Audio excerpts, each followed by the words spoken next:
and welcome to the Danger Club podcast. What's going on? It's not on Monday, it's not a normal episode day, and yet there's a podcast dropping in your feed right now. Why is that? That is because something happened last week called Free RPG Day on Friday. Free RPG Day is a thing where role-playing companies put out free products, adventures, things like that, which go to gaming stores. Gaming stores then give them away to people if you're one of the first people in, and then you get to play them. And it's a way of sharing stuff, sharing out new things. Paizo put out an adventure using the Pathfinder Playtest, not the first edition rules, the early version of the second edition rules, called We Be Heroes, about goblins. And I was lucky enough to get down there and get a copy of that. We found out since getting that the PDF version, so the version everyone can get, doesn't come out for a couple of weeks, so there aren't many copies of this around. So we thought what would be a great thing to do would be to run straight down to the studio and have a game of it, so that you can hear Pathfinder Playtest being played live, and you can hear We Be Heroes being played live, probably for one of the first times. Now, unfortunately, of course, we don't have the whole Danger Club podcast cast with us because it's such short notice. Drummond is busy. April is doing kickboxing. The rest of the guys aren't here, but fortunately what I do have is Goblin Ross, Goblin Colin, Goblin James and Goblin Scott here to have an exciting game.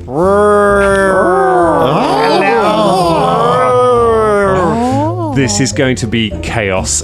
We only have a short time to finish because we don't want to run a massive long episode, and some of the guys have to run away. So we are going to attempt to play a brand new adventure with brand new characters and a brand new game system, and we're going to try and get it done in record time and have fun doing it. Think we can do this, guys? No. Yeah. Then let's be heroes. After being... I was expecting something else to happen then. Don't laugh at my intro. That was a pumped up intro. It was a pumped up intro. James. Do your goblin voice, Goblin James. Goblin for me. Jesus Christ. I think you've been watching a bit of too much wrestling, haven't you, Dan? Tweet us Jesus. It's been quite. I've been watching quite a bit of classic wrestling. Tweet us Jesus. You said Jesus Christ, so I thought I'd chuck in there. Tweet us Jesus. Your tweeters battle cries have gone way off. You finally hit the watermark. Big up Jesus. Big up Jesus. Shut up, God. Not for nothing, but if we get this episode out today on the 19th, that is, I believe, exactly 1 year since the first 3 episodes of the Danger Club podcast dropped. Yeah. We celebrated our birthday 3 weeks ago on episode 52, but actually we put 3 episodes out in one go. So this is actually our official birthday. We were like the Queen. Yeah. The Queen? We got more than the Queen. Like the Queen. We're like the Queen. Very well. I will do this intro in the voice of the Queen. After being all but wiped out in the Goblin Blood Wars some 20 years ago, the Crookedtoes tribe of goblins abandoned their homelands and moved to the southern reaches of the Fangwood Forest in the nation of Lastwall. Here they came under leadership of brilliant Chief Velkick, who gained miraculous powers of foresight after staring directly into the sun. Under her now inexplicably blind leadership, the tribe put aside their violent ways and strove to live peacefully with their human neighbors.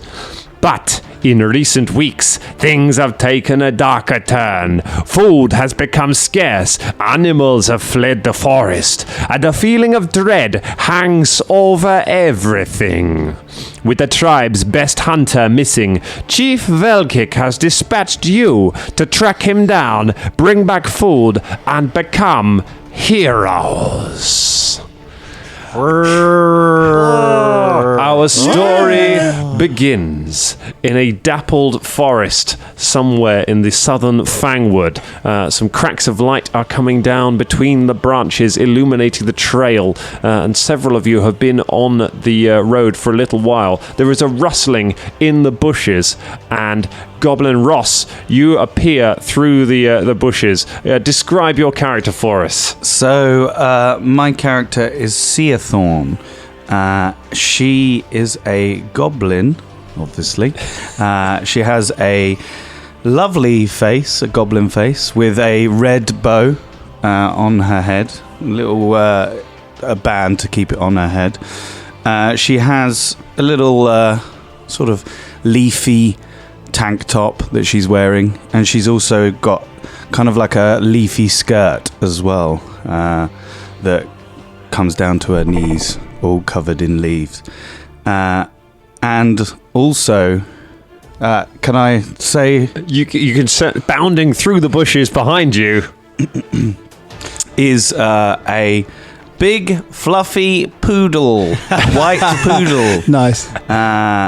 With typical, like, French poodle with pom-pom, like white fur on her feet. Big, round, puffy body, and she has a bow in her hair as well, a red bow in her hair. Now, this is a good time to...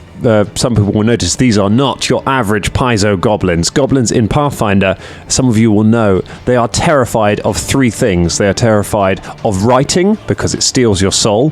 They are terrified of horses, because they're big and terrifying. And they're terrified of dogs.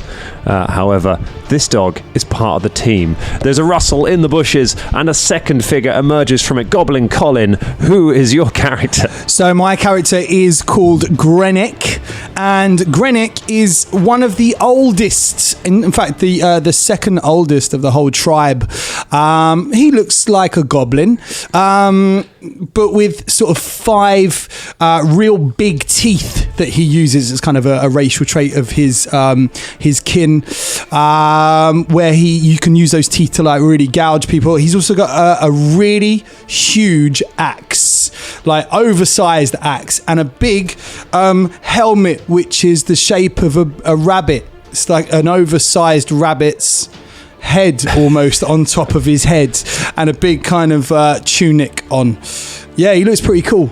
I feel like for listeners to our regular show, Fulton Battlestone would be good friends with this goblin. Yeah, right. They would look at each other and go, oh, there's a rustle in the bushes. Goblin James, describe your goblin.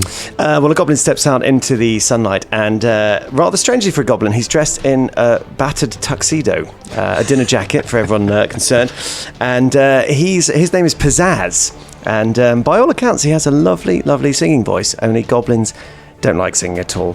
So he spent his whole life with people running away from him. He's a bard. I know, it's very sad, but they do like this little whistle he's got. He's a very formal goblin. Yeah, he's a very formal goblin.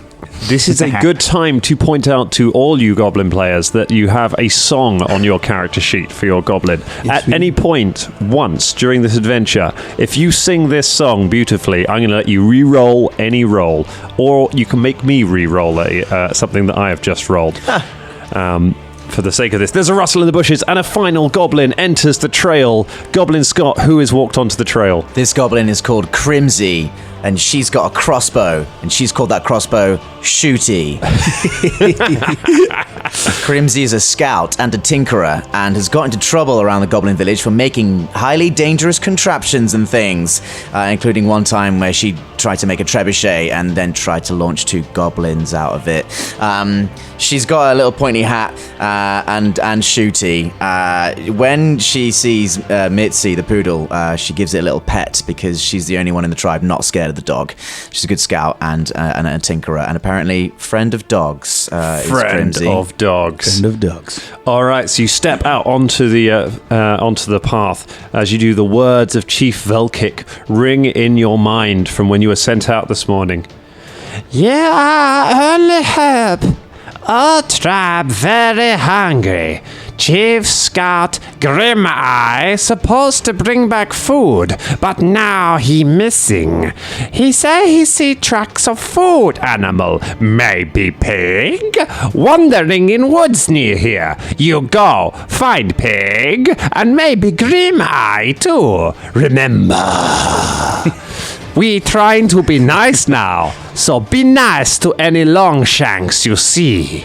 At least don't kill them. find food, and you'll be heroes. You hear this a lot in this adventure. It is sort of theme. Almost like title. That's what it's called. So, we'll pick up with you on the trail. You've been looking around trying to find some tracks, trying to find if you can track down this food animal or any trace of Grimeye. What would you like to do, goblins? Can I? I'm really struggling to not do the goblin voice as my real voice as well. Feel free. Can I? It's just so enticing. Key points. Can I, as the mini scout, try and find those tracks straight away? You can, as the mini scout, go ahead and give me a survival skill check. So you should have the survival skill. It works the same as in Pathfinder First Edition. So you're just going to roll that. I rolled a 16, it's a +3, so 19. 19! A 19! That's amazing. So skills in Pathfinder Playtest and Second Edition, they work basically the same, except that they can... there are slightly fewer of them. They're easier to do. A 19, that is a success. It is almost a critical success. But it is, because that can happen on skill checks in this. However, it is not. It is just a regular success. But you do find some tracks in the mud. You find the tracks of something that appears to be a pig. And you're pretty sure you have a trail of it going off through the woods towards a clearing. Where I found a pig feet. Oh, well done. Fairly crimson, going to a clearing. Is Yoda here? Someone was going to do it. So, Let's just hear the old goblin. What's your goblin called again, Colin? Oh, Grenick! Old Grenick. From Grimsby. That's right! Sounds like Johnny Vegas. just on a quick note for the listeners and for ourselves as well. Obviously, everyone's fully familiar with a picture of a goblin, like little short thing with pointy ears and stuff. How big are we? Because I've got a feeling that he's actually wearing a rabbit. Yeah, I think we're pretty tiny. Yeah, you're about 3 foot tall. You're right. But to us, this is a giant rabbit. Oh, do you know what I mean? when you're Like, wearing it as a everyone- hat, it's this mighty beast. If you've seen giant rabbit! If you've seen that meme on Facebook of like the world's biggest rabbit that goes around every now and then, it's that rabbit. He looked it up on Facebook, he tracked it down, he killed that rabbit, and now he's wearing it. Oh, it was like that or Grumpy Cat, wasn't it? So. Rest in peace, Grumpy Cat. Oh, all right, what do you Grumpy want to Cat. do, goblins? Let's keep this adventure rolling. Follow me. I'm looking for the pig feet. Thank Come goodness. on, Mitzi, let's go. Mitzi, you're a good one. They're following the track. Let's go! Thanks, Quincy. Knowing this group, I had a fear at that moment when you found the tracks that the answer might be, let's leave, go to Absalom, and start a whole new adventure. Find the Danger Club. Yeah, let's go find the Danger Club and give them everything we have. And just hand over all our loot and goods and experience points and tell them where all the good things are. Clever girls. Right, okay, you follow the tracks through the woods for a short way until you come upon a clearing where there is a small farmstead. Looking out, a single room cabin stands amongst a copse of trees on a flat hill. Its door is smashed open. Next to the cabin there is a vegetable garden and an animal pen. The rough-hewn corner post of the animal pen nearest to the front door of the cabin is askew, and there are thick wooden rails once connected to it are in pieces. Basically, something has smashed its way out of that animal pen. There are splinters of wood on the ground. A half-eaten goblin lies in front of the thing. However, that is not the only thing there. Standing around the goblin are 3 pigs. Some of them look like they have wounds on them. They look like they've been stabbed, and they are just staring vacantly, chomping on the goblin. One of them has a bit of goblin ear hanging out of its mouth like a leaf, and it's just kind of chomping on it as they just stare vacantly. They have not noticed you just yet. Are they, when you say standing, are they standing on 2 legs? No. This isn't Animal Farm. They've got a little table, And then they've got candles waistcoats out. on and little glasses. Playing billiards. It's a formal affair. You will all need to find a tie before you can interrupt. No, they are standing like pigs, chowing down on this goblin. How far away is the goblin on the floor. From where you are? Yeah. From where you are, I would say it is about 40 feet from where you are, as are the pigs. Do we recognize the body? You would need to get closer to examine it. Wait. We gotta help. No, wait, but must be clever. Quick, see and quiver. Clever is to run in with your axe. Wait. Do any of the pigs look like the pig we're looking for? These are not the pigs we're looking for. From your 19, I'm going to say that you recognise that that it's about the same size of pig as the tracks you've been following. Okay, so we need to bring that pig back, but the pig ate the goblin. So the pig ate the goblin. We got to bring the pig back. Why are you laughing at me? You sound like Cartman. You do sound like Cartman. Next game. Screw you, goblins. What? What you? Why? Oh, why? Grennick. What do you want to? Don't you want to just run in and swipe? Grennick, you're so paternal for some reason. I know. I love you. I mean, I like What? you a lot. What did you say? Nothing. You didn't reveal plot. I'm pretty sure you're not my daughter. I've got lots of children, but maybe you're not one of them. I'm okay with that. Maybe my dad. You're a strange one. All right, this is very touching, guys. Sorry, go on. The pigs finally, after 3 attempts, pass their perception check to hear you talking in the bushes and realise that you're all there. Terrible dice rolls. They stand up, look over in your direction, and one of them lets out a ghostly piggy squeal, which we don't have time to put in post. So here goes. That sounds like you're just in pain. Maybe it is. Is this going to turn into Deliverance? One takes out a banjo. And they make for you. So we are going to roll for initiative. Now, how we roll for initiative in Pathfinder 2nd Edition in this is you roll whatever skill you were using at the time. So, for most of you, it is going to be perception. If any of you have stealth and you would rather roll that, I'm going to let you roll stealth because you were trying to hide in the bushes. Gotta check this. It's a natural 1 for the pigs, so a good start for them. So at the top of your sheet, perception should be right at the top of your sheet. If in doubt, you roll perception.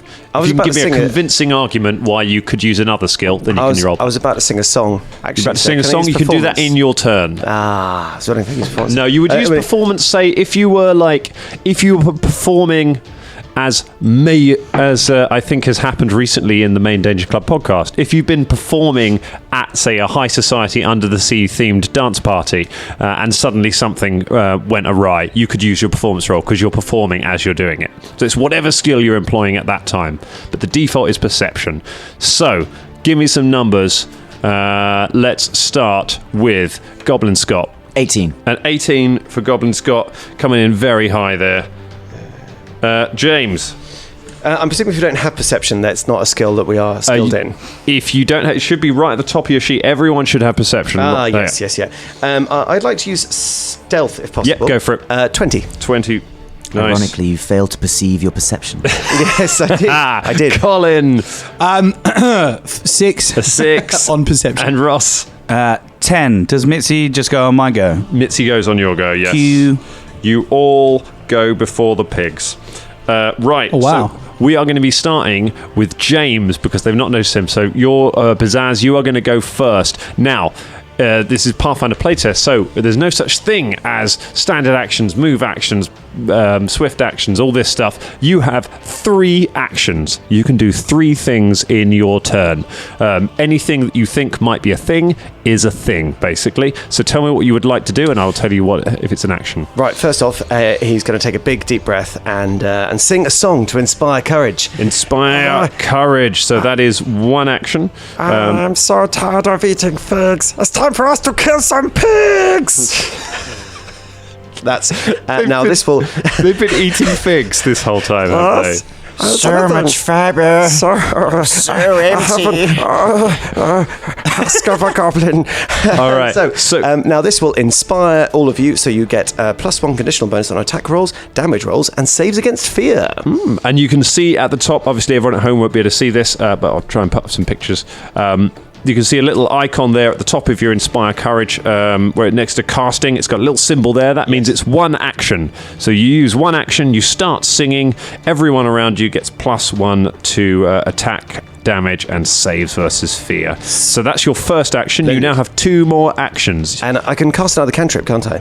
If it takes 2 actions. 2 actions, yeah, because most of them take 2 actions. What would you like to cast? How far away are the pigs? The pigs are currently, what did I say, 40 feet. Fuck. Okay, that's fine.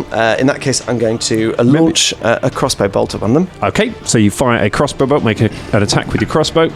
That'd be 12, and it's a dex, isn't it? So 5. You should just, next to your crossbow, you should just have a plus next to the crossbow. Yes, crossbow lovely. +4. So that'll be 16. A 16 is a hit. Go ahead and roll your damage. You adding your 1d6 conditional piercing bonus? damage. Well, I don't think I get the conditional bonus. You get the bonus as well. Do I really? It affects you. Good. I'm inspired by in song. Good. In that case, I got 4. 4 points of damage. You launch a crossbow. You start singing your song and launch a crossbow bolt. It hits one of the pigs, does some damage. You have 1 action remaining. Could I suggest you reload your crossbow? Or maybe move, or you can't fire it again because it's unloaded. And I'm going to go and hide behind near a tree. Okay, you move. So that's a stride action. So you move back away from everyone and stand. Make sure the other goblins are between You got this! Classic Lockhart. All right, so we can move straight on. Scott. Crimsy goes, listens to the song and goes, Yeah, fucking hate figs. I'd like to reload fire. Can I do that? Yes, you can. Cool. So, first shot is at your normal attack bonus. Very good. With a +1. Are you firing at the one that's already injured or one of the new ones? The lead one. The lead one. Okay. 19. 19 will hit. Stick the pig! Let's not lot of the flies at this early. That's, with the bonus, it's 6 points of damage. 6 points of damage, and you kill the first pig. You put a bolt right between its eyes, and it goes down, dropping the goblin ear from its mouth. We're having bacon for lunch this time, boys. No more figs! Second action, you reload. Third action, you fire again. Now this one you have a -5 to because it's your second attack of the round. When you attack multiple times, so you can attack 3 times in second edition if you want, but the first attack has a -5, the second attack has a -10. So you still get your add whatever your bonus is and then -5. You tell us. Is that diminishing returns? It is diminishing returns. I get a +5 to this anyway, so that would just be a normal whatever I roll on the die, right? Whatever you roll on the die. Plus Flat the check. song, so it's just a +1 to this attack. Which is a 6. 6 does not hit. It goes sailing across, hits the dead goblin on the ground. But he doesn't. He's already dead, so that's fine. Ross! Seathorn is going to come look at the pigs, and she is going to cast Tanglefoot. Tanglefoot! As a cantrip. All right. You have to make a... oh, no, wait. So I have to attempt a ranged attack against target. Yep, that's attempt a ranged touch attack. Yep, so roll so make a ranged attack. So if you've got a crossbow or anything, it will be the stats for that. Okay. That would be the same. Any kind of ranged weapon will give you the right bonus for that. That's going to be a 5. A 5. A 5 does not hit, I'm afraid. It's not far off. Attack is quite low. Touch AC is quite low on these, but it does not miss. So you cast your cantrip, cast Tanglefoot, and you fire a sticky blob at one of them, and it just flies wide and just splatters against the wall. Tanglefoot is not quite as powerful in second edition as it is in first edition, which is great because, my God, I have lost a lot of monsters to those stupid Tanglefoot arrows. That was... All right, you have one action left. That was 2 actions to come. Most spell casting is 2 actions, so Technically, it was 3 because the range is 30 foot for Tanglefoot. that's right. So I would have So you had had to to move. move Okay, 10 foot so that's into your- range. that is your go. But it's Mitzi's go. It is Mitzi's go. Mitzi, get that little piggy bastard. I do declare. Mitzi runs over and goes to bite one of the pigs and gets 17. A 17 will hit that pig. Yeah. Kill that pig. Oh, flippin' heck. That is... Remember to add the damage from Mitzi's inspired by the song. Oh yeah. Just gonna read 12 points of damage. 12 points of damage. Mitzi just buries the pig into the ground, hitting the lamp already. Jesus Christ! New addition, same beef with the lamp. Mitzi comes barreling in and just murders the pig. Just tears it apart, slams it into the ground and starts bouncing up and down on it. Oh, you're so pretty. Just blood splattered over her pure white fur. Yeah. Oh my god. I mean, I'm Deadly poodle. not really scared of the dog, but fucking hell I am now. God, I hate dogs. But he loves me, so, you know. I've seen bigger animals than that on my trails. Anyway, this is not a time for this conversation. You've got a Come bit. on, Greenwich. You've got a bit Jon Snow. Oh, Jon Snow. You've got perfect ways of talking, you know. What are you going to do, Greenwich? Creepy. That's real creepy. Can we stop been these on- pigs having a go? I've been on lots of travels. Anyway. Yeah. Grenett would like to go over and sweep them with my great axe. Cool. So that is a move action to get over there, and then you make an attack action. Yeah, I've got some sort of goblin scuttle. But I'm not going to use that yet because Okay. I don't know what I'm doing. All right, here we go. Oh no, it's not great. So I should have known this. I'll edit this out. Yeah, only your bits. 9.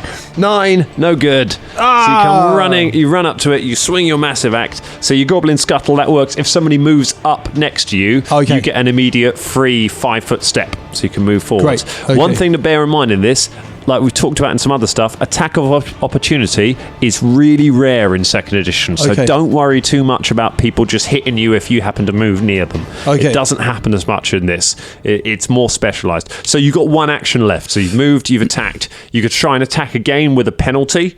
Yeah. Yeah, go for I'm it. gonna swing again. So you swing again, you've got a -5 to this, but you can add all your bonuses. That look doesn't tell 9 me. again. 9 again, no good. So Okay. Greenwich runs over and just starts flailing away at the pig, doing nothing whatsoever. Oh, here, little piggy. Which means it's the pig's go. Yay.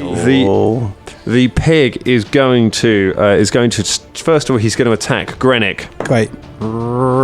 That is going to be it's a 16 to hit Greenwich. And is that So against against my your armor, your AC. 16. 16 exactly. So that hits. These pig. Oh, sorry. Deadly pig does 4 points of pig damage All to right. you. Oh no! Papa, can you hear me? We're not sure if I'm your papa. Oh, that bloody pig. Now it's going to, since there's 2 of you up there, it's going to try and avenge its friend. It takes an attack on Mitzi, but it's got a -5 on this one. That is only going to be, that's an 11. That is not a hit. That is not a hit, and it's going to take a final attack on Greenwich, -10 to this one.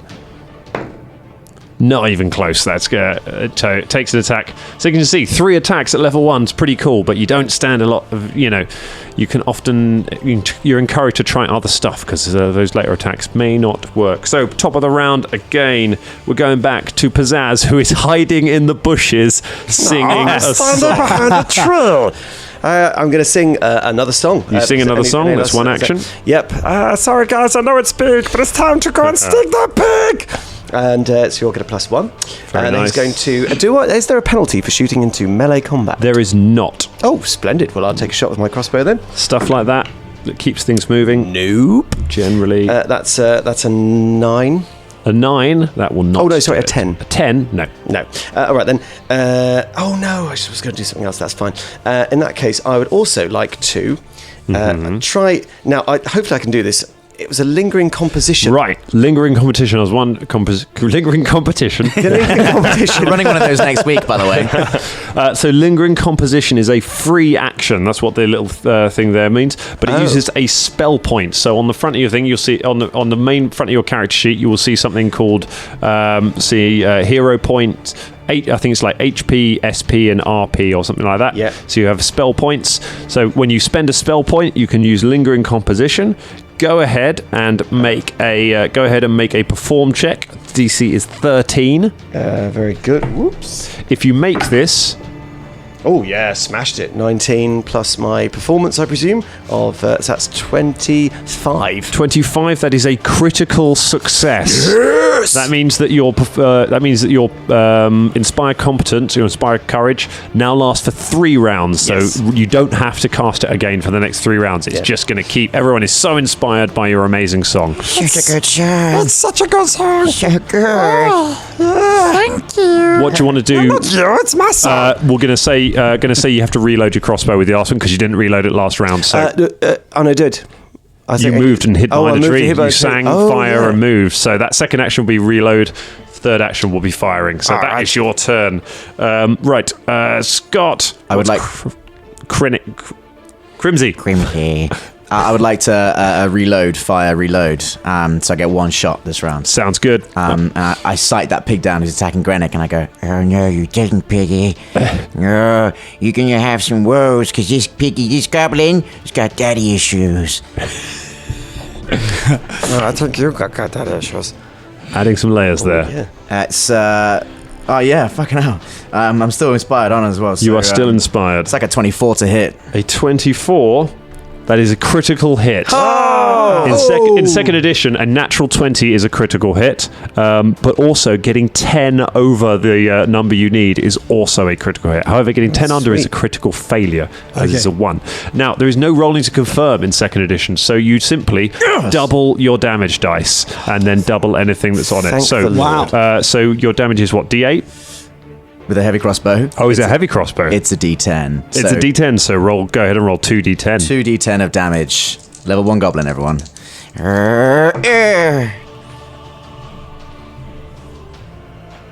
14. Now, do I plus 1 from the song, or do I plus 2 because I rolled 2 dice? Yes, plus you 1 because it's a plus 1 of damage. Yeah, you don't increase that, so it's just a plus 1. So 15 total. Yeah, I mean, you killed it way before you needed to add the 1 anyway. It sort of takes its head clean off. I smell you, Piggy.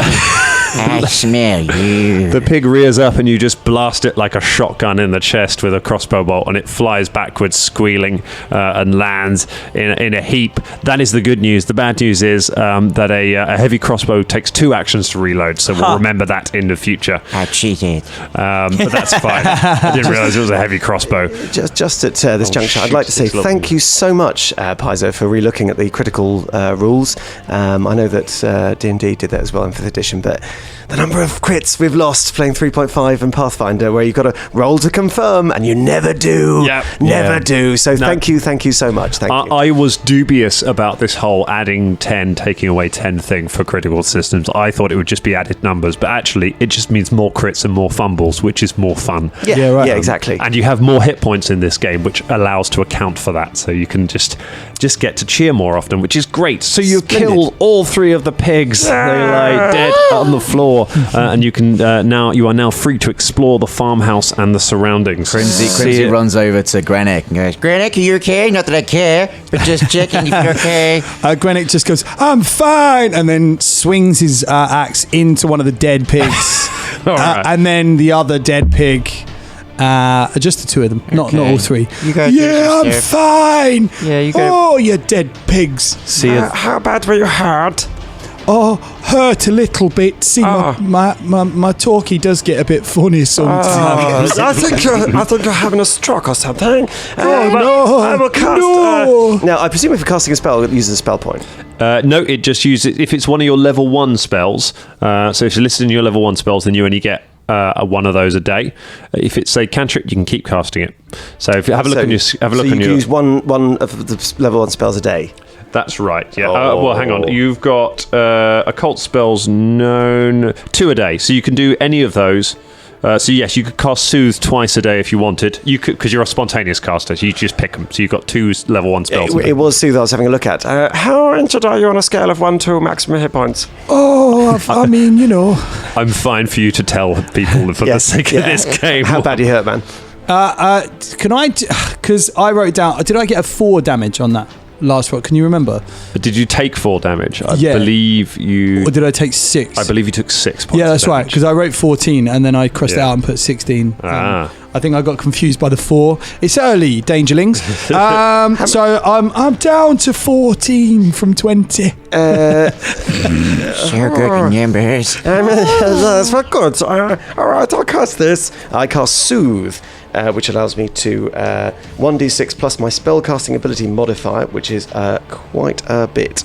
So let's have a quick... So your spellcasting ability modifier, I think, is charisma. So it's your charisma bonus. Okie dokie. Let's have a look here. Oh, actually, that's quite a lot. This might be overkill. Yeah, 9 hit points. Good. Get using those up nice and early. Oh, pizzazz make me feel better. Oh, that was creepy again. Hey, As with Quincy, that was real impressive you did there. Theathorn, after pulls out from her little pack, she pulls out some mistletoe and puts it above Crimsy's head. Just so we're aware as well, listeners, Ross, along with doing what some of the creepiest actions I've ever seen in my life, is also coyly revolving in his chair as if he was daintily dabbing a toe on the ground at the same time. The entire thing is unnerving me quite deeply. I've been sick in my mouth. I'm just glad it's not one of my NPCs hitting on you for once. It's, Crimsy goes, thank you, CFR, and looks confusedly at the mistletoe and then eats it. as far as I'm aware, unless you've looked something up, mistletoe has no mechanical effect whatsoever. No. So It's in you my pack. You've eaten some mistletoe. Yeah. Yep. Thank you. That was delicious. What's going on, Goblins? go and Pizzazz check. would like to go and just go and have a look at the dead goblin while this is going on. You go. The two of you go over and have a look at the dead goblin. You recognise it instantly as soon as you find the detached head with one of the ears missing. It is the head and mutilated body of Chief Scout Grim Eye. You can see you can see his trademark kind of black, dirty eye that he got from rubbing his face into an anthill. There's that sort of smell. It smells like an off Scotch egg. Just the eye. The rest of him just smells like a body. But the eye is overpowering the rest of it. He lived up to his name. He's got, only Ross will appreciate that. He's got Hulk Hogan WrestleMania 9 eye. It's grim. So That's how he would have wanted to go. Crimsy expresses shock and goes, Oh no, my mentor and potential other father figure in my life. You got a lot of doubts. do you feel okay about it? No. Grimeye died. We must avenge the death. Maybe we should check out this hut and see what's inside. Now, wait a moment. We were sent to... Bring food. We got free We pigs. got 3 pigs! Free pigs! We all high five. We all high five. Goblin high five. We're gonna put it in. Goblin high fives. Do it. It's fine. Goblin high five. They can't even high five. They can't even do it. We're so excited because we fucked it up. Oh, yay! Oh, I'm going to have to cut that. Joke. We've got no time. We have to make up our sound effects on the fly. So you explore the. You have a little look around the house while you are here. You find a few bits and bobs. You find the bones of some humans, freshly gnawed, and a lot of blood in the house. The door of the house has been smashed open, so it looks like a small farmstead. You reckon these pigs probably lived here. Whatever turned them into what they are caused them to break out and eat their owners. The owners have been devoured. You find a couple of items, though, searching around. Looking through Grimeye's equipment, he has a bottle, which is called an Eagle Eye Elixir, which makes you better at perception, I believe, and a feather token of a bird, which you will be fairly familiar with from the main Danger Club podcast. It creates a bird that can deliver a message. I didn't do that in character, sorry. Ooh. I always liked things, Granok. What? Sir Longshank died here. Oh. Wow. Go ahead and give me some perception. These bones, checks. human I bones. think the pigs went mad. I got a natural one. Oh. Mitzi Okay, also a got natural one. Did anyone get? Anyone got 10 or over? Yeah, I got 23. 17. And 3 and a 10. So not Sia Thorn and Grenick and Mitzi, but the other two. Pizzazz and Crimsy. You hear far off in the somewhere in the distance a war horn blowing. You hear the horn? Hit it. Horn of war. I Maker. quite like it. I put a little tune to it and make it a bit jazzy. And Wait, then a little while what's later that? you hear another one. You've got a pretty good idea of the direction that they're coming What you from. guys talking about? Two horns, two blasting horns, that means wild wings.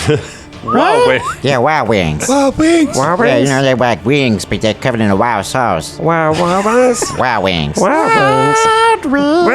Where can I get these wild wings? Blow me away. So no, Let's just, see here. I can hear. I got the horns. The horns. The blow the horns. Yeah, I know you got the horns. I hear the Where's the horns. blow the horns for? I think they come from there. Pizzazz points in the direction of the horns. Yeah, can we, do we, in our limited goblin knowledge, know Yes. what the fuck those things are and if there's an army coming towards us? You are not familiar with you don't know about any war horns that have been around here recently. So this is a new thing. You're aware of what a war horn is, but Maybe it's a traveling band. Okay. This could be my big break. Yeah, maybe. Let's go get you a job. Can I make Yeah. make a warfare law check? yes, you So I got can. a +1 in that, Yeah, go so- ahead. No, you don't know. Don't worry about it. Oh, nothing yet from Greenwich. I'm using this same green dye. That, it's usually quite good for M. So So we've got the dead pigs, we've got the food, right? We just need to take that back to the village. We found Grim Eye's dead. Yep. What do we need to do next? What are we trying to do? What are we trying to achieve next? Is it getting closer? you can all hear the war horn now. Three horns we mean gotta wild hide. walkers. Oh, wait. Wild walker. If this not traveling band, it could be trouble for tribe. Yeah, we gotta hide. If Yeah, they're let's coming close. No, we need to warn them. What are you No, let's- talking about? They're coming closer. Don't sound very friendly. We could use the feather token, send a message to the chief. Not yet. Let's hide. Let's hide out in the bushes. I say hide. Okay. Mitzi and Seathorn go into the bushes. Go ahead and make some stealth checks, everybody. Can I make a survival check as well to help these guys hide? Yeah, sure. Shit. So would you like me to make a stealth and a survival? Go ahead and make just a survival check. Okay. I need all you've got. And if you fail it, they'll all fail. Oh dear. Oh, Greenwich. Not very. Not Grennick's very not having a good stealthy. game. Oh, Grennick. Can I use survival? Yeah, go on. Cool. Make a bit of a whack. I got a 15 on my survival. 15, really good. All right. Pizzazz, 7 on my stealth check. a 7, Greenwich. I don't have stealth, so So it's just a flat die roll then. It's just 5. 5. 14 for Seathorn. Or 14. Okay, so 2 of you are very bad, but unfortunately the other 2, Seathorn and Crimsy, managed to kind of cover all of you up with leaves and give you some decent disguises, and you're able to push through the woods and have a little peek through the bushes at where the noise is coming from. Looking down, you can see you're looking down on the top of the hills to where the valley, the entrance to the valley where your tribe lives, is. Looking out there, you can see legions and legions of undead marching in step together. There is a sickly sweet odor of rotting meat in the air. You can see skeletons marching in lockstock under a cloudy sky, moving southwards. Outriders robed in shadow sit on pale horses, scouting the area around, and eagles on rotting wings are flying above. The army is heading in the direction of the valley where the tribe live. You reckon that they are You reckon they are probably a few hours away from arriving where the tribe are. We need to send message right now. Message to Ah, Chief. send message. Send a message. Wow wings. Who's gonna do it? Wow. Send it now. Whoever can use magic.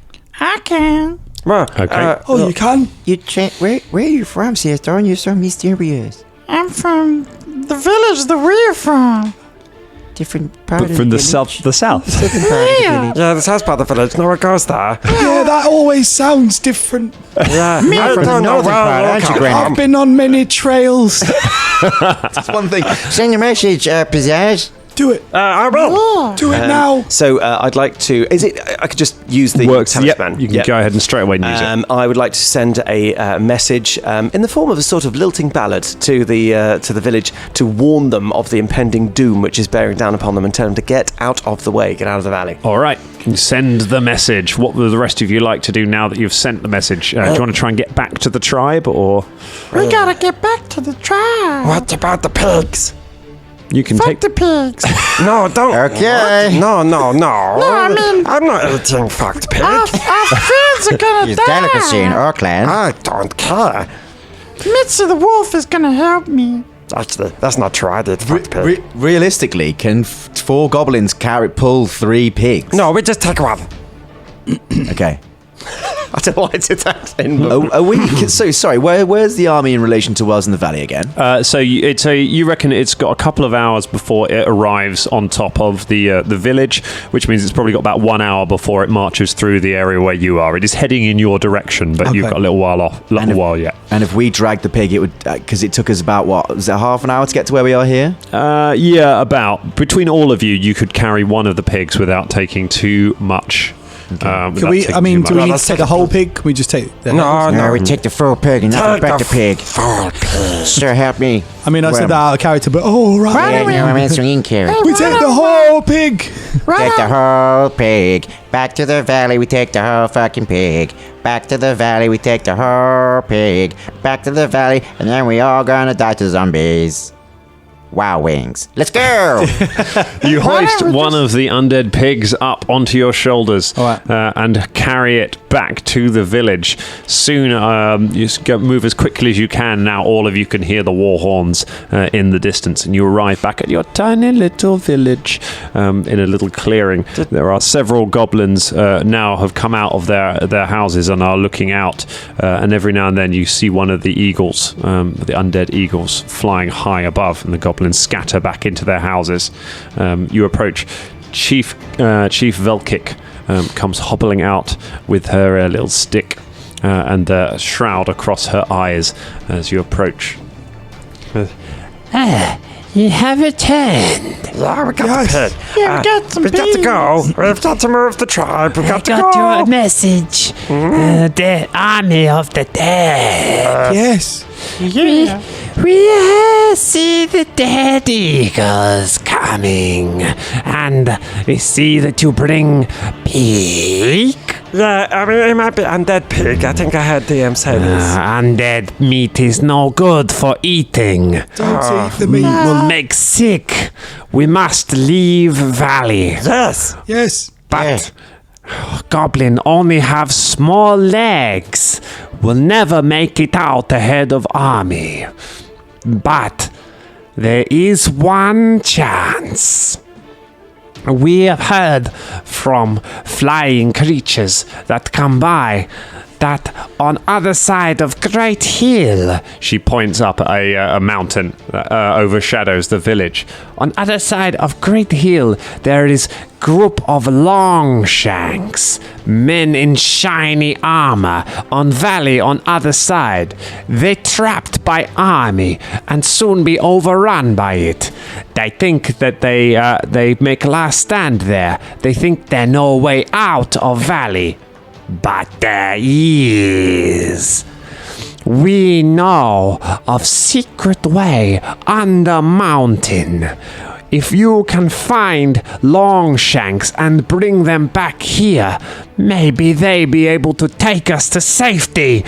Now you must be very brave, for there are many, many Longshanks there, and horses too. Oh, no, not horses. I hate horses Stinky almost much as I hate stupid dogs. Big beasts. Here, which of you is most noble and trustworthy? It's got to be me. No, I think no. It's Grenick. She takes out a small wooden token from her bag and offers it to nobody because she can't see. Pizzazz takes it. Yeah, someone else should. It is. Fuck, Pizzazz, you No, I mean, I think behind the tree. No, look, but I don't think give important thing to a person's gonna. Oh, yeah, go that's how ahead you and thing usurp like command and hierarchical So, yeah, why structure, not just taking it for taking time command? being, Why and then don't you... y'all give it to me? This is why we have dictatorship. Why? Because I'm a woman? No, Yeah, because I'm mad. Pizzazz. What do you mean Yeah. I'm mad? Why am I mad? Mitzi? Just for our listeners, James has actually just got attacked by a random encounter with a monster. The proper spider, yeah. Genuine spider just Sneak dropped onto his attack. microphone. Literally hanging off his nose. Mitzi. So, get that thing off of him. Where? Mitzi's wait, Mitzi's stop gonna approach Pizzazz. Pizzazz runs up a tree. Oh my god! All right, right. Go ahead and make your climb check, and then at some point I will explain the plot item that you've received. Natural one. A natural one. Pizzazz falls out of the tree. The token falls out of his pocket. Mitzi picks it up and brings it back to Seathorn. Good God. It is a carved wooden token of a woman with feathery wings, her arms outstretched to her sides. Ross, of course, you will recognise instantly what that is a symbol of. Yeah. What's that a symbol of? Serenray. It's the symbol of Serenray, because you played the priest of Serenray for a couple of Yeah. years. Is it Serenray or is it Sarenrai? Or Serenray. Serenrai. Serenray was the pronunciation used at Like Python. Yomadai too, isn't it? Yeah. Yeah. We had a lot of discussion about this. Serenray. Let's call the whole thing off. So you have the. So yes, you have the thing. If anyone has religion, wants to make a DC 10 religion check, you can know exactly what it is. Otherwise, it's just a weird token of a lady with her arms outstretched. Look it. So beautiful. Can I make a knowledge religion? Yeah, go for it. Natural 20. That's right. Yeah, you know, Sick. you know exactly what it is, and you know who Serenray is. You know, it's a goddess of healing and the sun. I relay this. There we But go. whose son? I don't know. Hey, see it there, and you're so impressive when you made that decisive action to take the token away from Pizzazz. So Yeah. impressive. So Thank impressive. you. No, okay, it's okay. I like you. No, I don't. I'm not sure about my feelings. If you show this to Longshanks, that may make them like you more. She then tells you directions of how to get to the passageway under the mountains. Okay. Chief Fairkick, Yeah.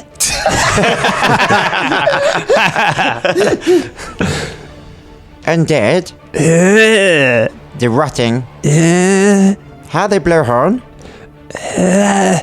They have lungy zombie. Lungy zombie. It still have air in lungs, and they have another zombie comes up behind it and squeeze it. And they go So like bellow zombies. Bello zombie. Bellow zombies. No lips. Bella. A door in a hill nearby opens and then closes. But no lips.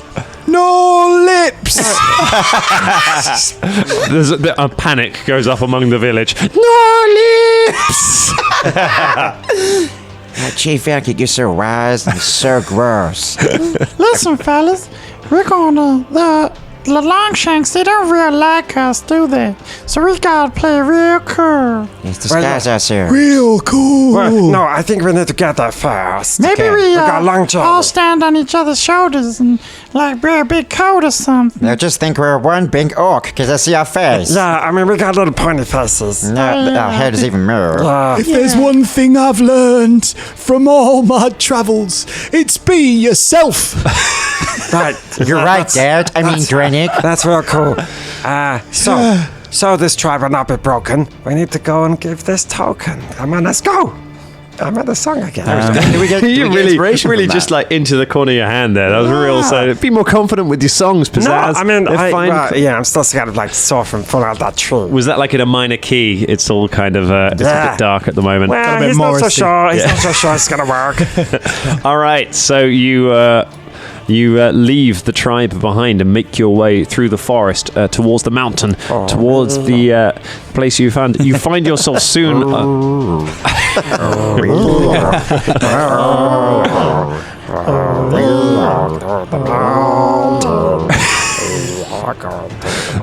Calm down, goblins. At one point, one of the eagles flies overhead, and you're forced to take cover. But it flies on. The eagles, Bebo. Hey, Pizzazz? Yeah? Zombie eagle. Yeah? Need feathers to fly. Yeah, I was wondering this myself, but I was thinking how do you fly? maybe like the bellow zombie, fill with air, and then it just sort of flow. I don't know. Tremendously fat, like a zeppelin. Yeah, that's what I'm thinking in my mind. You know, I think bellow zombie is key to entire zombie military. You take out bellow zombie, entire army collapse. Oh, we should kill them. Later, when we say long shots. Okay, good. Go ahead and give me some give me some survival checks to find the path. Oh no. Oh no. 19. Anybody listening? Just like I'd never normally roll this well for Caragor One Fang. Like the Iron Fang dice that I've got love this goblin character and they hate my orc. Half orc. You do successfully find hidden amongst some vines. You find a crack in the rock of the side of the mountain that seems to lead down a passageway. It's slightly damp. It's hewn through limestone, so these are natural caverns. They're not man-made or goblin-made, in fact.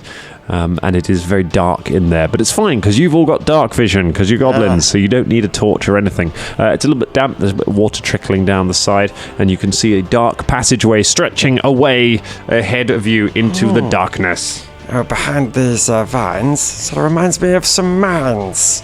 I'm making songs again. Yeah, you're okay. Can man. I use Mitsy Yeah, I don't you scent too. ability Yes. to see if, like, do we know if the humans have come through here? No, she said the humans don't know come about through. this. Okay. Like for anything alive, like if she can smell anything. Okay. There's like go ahead and give go ahead and make a perception check for Mitzi.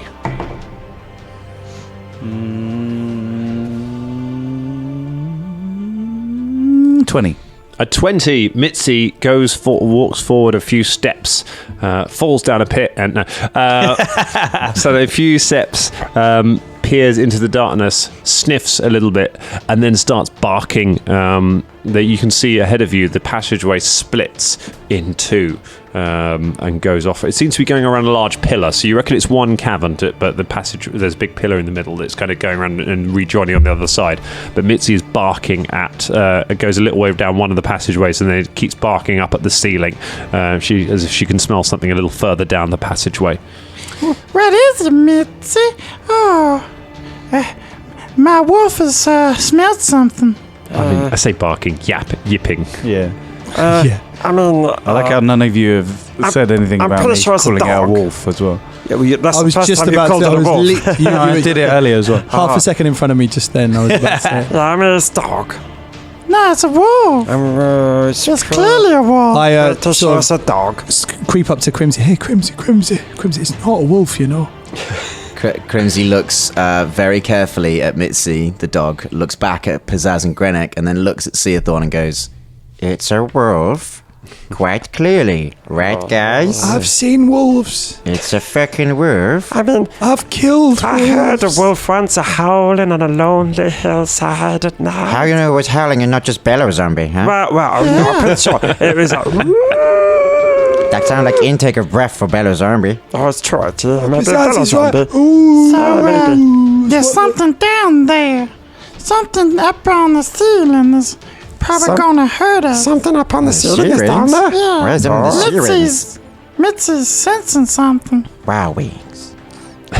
What this Wild Wings? Or is there always wow wings? What the Wild Wings? So, we're gonna find the wow wings and the sea wings, okay? Right? Granite, you go first. I come after you. You gotta come after me. yeah. Wait, we going All this right. way? He walks in. We going Great, left or you right? march down the passageway. Okay. All in line. You make your way around the big pillar, and as you come around into the main cavern, looking up, Fortunately, you would have been surprised, but because of Mitzi's warning, you've got your eyes trained on the ceiling as you go around. And as you enter the room, you see a creature up on the ceiling, kind of with its fingers pressed against the wall. It's a small-sized creature. It's grey-skinned. It has little beady eyes, a little kind of round, toothy maw. But most noticeably, its hands end in long, tentacly fingers. Its fingers are kind of floppy and really long, kind of like salad fingers. If you want to go dark internet meme territory, and it's kind of pressed up against the ceiling, waiting to pounce on you. However, you have the jump on it. You've noticed, so it means we get to roll initiative straight away rather than it getting any kind of surprise on you. Quick, everyone, watch out for the dick fingers. That's what they call it in the mountains. Dick fingers? Dick fingers. All right. So roll for initiative. What has everybody got? We have got. Let's go. Ross, 23. Colin, 6. James, 14. and Scott, 12. So good rolling. All right, first up then it's going to be Seathorn and Mitzi. This creature's up on the ceiling. Okay, then I am going to try and... Oh no, I won't tangle for it. I'm going to throw a javelin at it. Throw a javelin. All right, go ahead and make your attack. Yeah, that's not going to be good. It is... Sorry, just try to find it. 7. A 7, no good. It moves out of the way. The javelin hits the wall and falls on the ground. That's your first action. I'm going to try again. How many have I got? I have got... Doesn't tell me how many. All right, we'll say 5. Okay. All right. Going to try again. And I get a -5, yeah? Yeah, -5.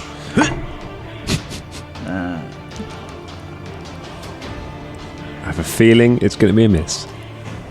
12. 12 miss. Another javelin clatters against the wall and falls on the floor. And I am going to spend my last action to climb on top of Mitzi. You climb on top of Mitzi. You are now mounted. Cool. I'll be honest, I didn't fully read the mounted combat rules. We may have to we'll work it out as we go. Cool. But it does mean you're actually high enough to be able to hit it in melee if you want to. Oh, nice. Because you're sitting on top of Mitzi now. So it's only 10 feet up in the air. All right, let's go. Pizzazz. What's going down? Wait a second. Oh, yeah, sorry. go. Mitzi's go. What's Mitzi want to do? I'm not like Drum. I don't forget my animal. You're not here, Drum. When he's not here. Let's. It is true, though. Can Mitzi jump up and bite?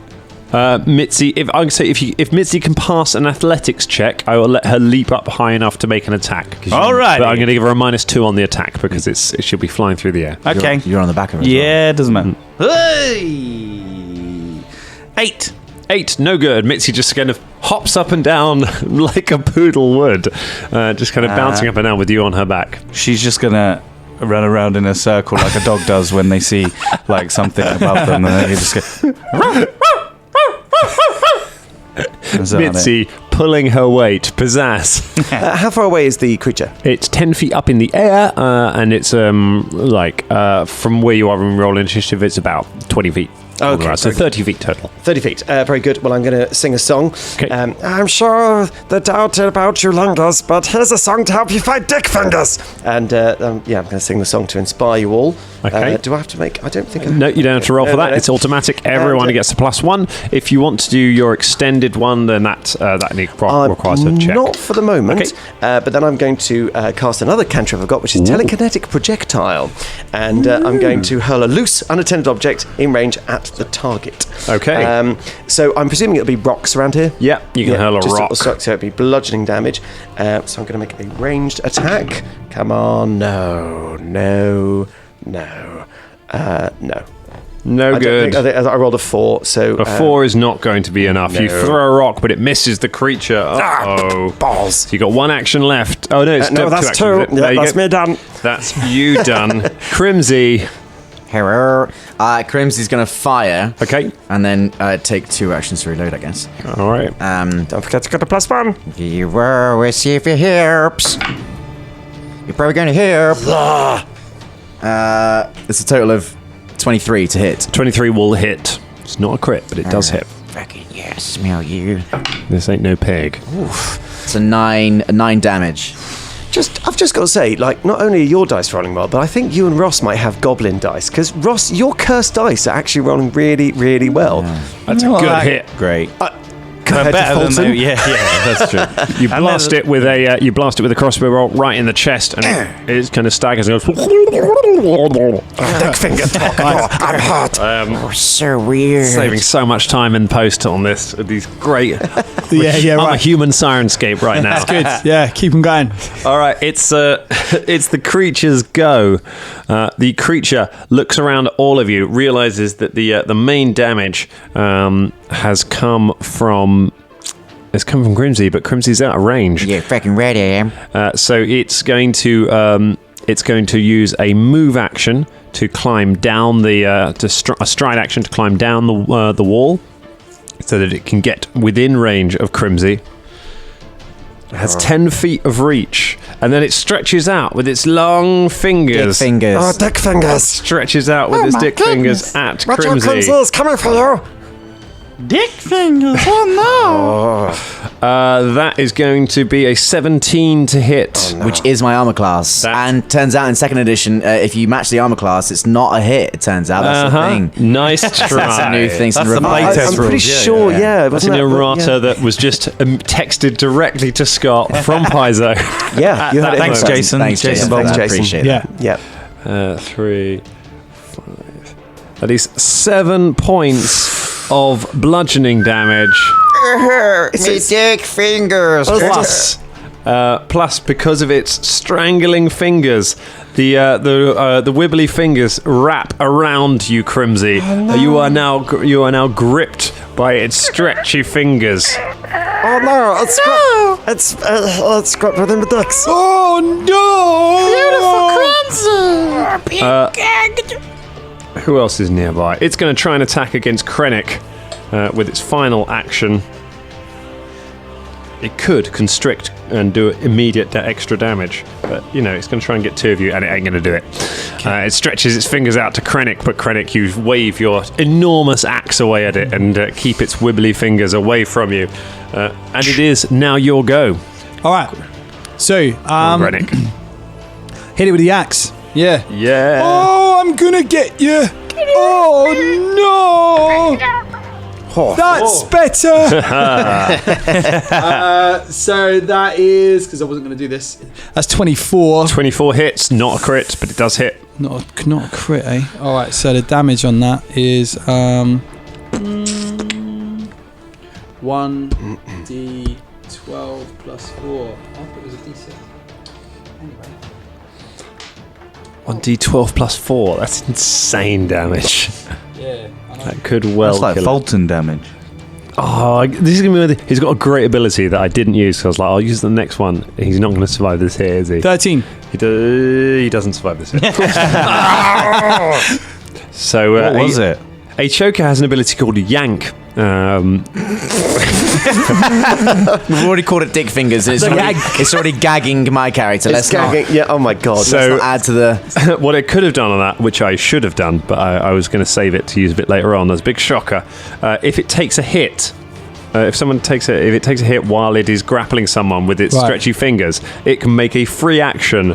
It can make a check against the Fortitude DC of the character. So that would have been your. Let's do it on. Let's just see what it would have been. What's your Fortitude save? This is what you could have won. Yeah, right. Yeah, Okay, what's cool. your Fortitude save bonus? It's +2. +2, so it means your DC is 12. So it would have gone.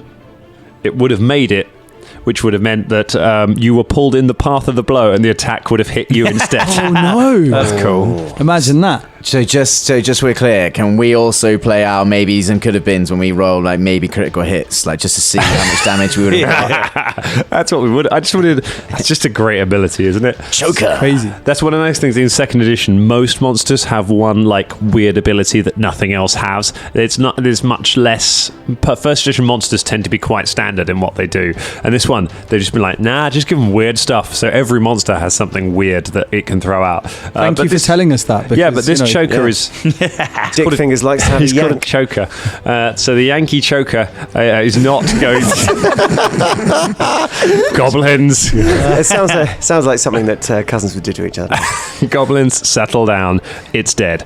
You slay the beast, Krennic, with your huge... like, this axe is the size of you. Yeah, it's crazy. You bury it in the creature and it just collapses onto the floor into a little wibbly mess, and you can see there's piles of animal bones lying around on the floor where it's obviously been ambushing creatures that have passed through. See, that's this way. what you get, you big armed thing that doesn't need to be on the ceiling. What are you playing at? Crimsy. Crimsy, was previously asphyxiated, looks up at Grenick, saving her life with clouded goblin eyes as the oxygen returns to her brain. Crimsy, Thank you. I am your Brett. No, don't wait. friend. Crimsy goes, Yeah, cool, yeah. Yeah. Me too. I'm your friend. Just friends. No more friends. Oh, you little scamper, mate. Sort of ruffle your hair. All right, don't do that. You ran around in my teenage years. They were the hardest ones. Never mind, okay? We're friends forever. So, looking... Mitzi's just still bouncing around the room. Right, so looking through the bones on the floor around the underneath where the creature was, you find a couple of gemstones that look quite valuable. And you find a sleep arrow. Oh, look at that.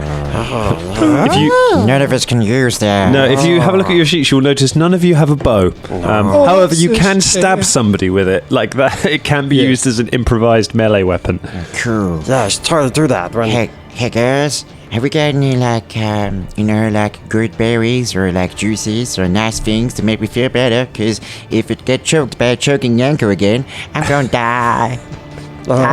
Nobody wants you to die. I got a healing potion if you want it. Pretty expensive there. Do not have any spells. Yeah, but I want to save him just I mean, in his case. literal health is very, very bad. Yeah, but if I use it, it's the end of it. You got no other, just one, is it? No, I got 2 healing potions. All right. Y'all want one? I've got one. I mean, I'd happily Where'd give it to you. fucking healing potions from? What the fuck? I'm like a cheese scared. Did you not pick any up, Crimsy? Oh, you little... Ruffle her hair. Well, I mean, I didn't get any either.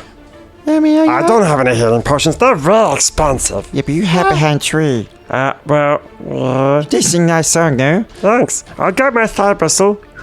Crimsy goes over to the crooked Oh, well, crooked yanker, the choking yanker, Choky anchor. the choke yanker. I'm pretty sure that's a city in Cyberpunk. That was a pub that used to drink, 2077, isn't it? actually. The choke anchor. And uses a knife to pry off one of the fangs and takes it as a trophy. Okay, you take one of its teeth as a trophy. And then chins one of the healing potions. Is this where Caragor Could've got got some his more. one fang? This is all a prologue. It's all a prologue. Yeah. Hey, if you ever need backup characters, these goblins are here. This, Right. we could extend this story on as long as we want. So you don't have a lot of healing potions. So we've got Should have gone to Green Michael's quality goblin. Okay. So we've got 3 in total. I'm chinning 1. Chin so- one. Okay, so that deals. You know healing potions in first edition. How rubbish they are. This heals 2d8 plus 4 hit points. Holy Oh, my shit. God. Yeah. Holy shit. Maybe I should... No, if I wait, I might die. Ross, how good are your spells? Are they good or are they not very good? Because that's basically a from almost dead. Well, to the full thing is, health. I've only got one of these heals left. So, and I've got Wait, have you taken any damage? no. What did you use on? What? No, He only has I've one only, stomach. I've only, Oh, one I've only stomach, got, oh, right. yeah, sorry, I've only got one level I spell. was about to say, you've just been casting on a ninja But squirrel. I can like this in Pathfinder 2nd or the playtest. You can like increase the like Magnitude. of the heal. So if I expend 3 actions doing it, I can do a blast heal, Like a mass with heal. yeah, but it also affects undead as well. So like that. So Okay, like, yeah, so well, I yeah, see fair where you're enough. going with Yeah. that. So you Yeah, want yeah. to save that till a really dramatic moment. don't you? Yeah. Fine, then I'll just drink the potion. If everyone's fine with that. Yeah. All right. Okay. Here you go. Great. Down the hatch. Quick. Fuck you. Oh my god! I never rolled that as Paragon! Just rolled 2d8s and I got an 8 on both things! No way. It's a total of 20 hit points mad. healed! Wow. That's mad! Why can't I ever roll that for Kaka? Do you guys want me to set up a thing where the main Danger Club can meet these goblins and swap out party members? Because I feel like some of them are pretty good. Crimsy's like Crimsy's like twitching and oh my god, person's so good. Shit, they're like exerting an inner life. So tasty and full of vitamins. It's got like a Red Bull mixer in it. Just Oh, look, you're now incapable of motion because of your amazing potion.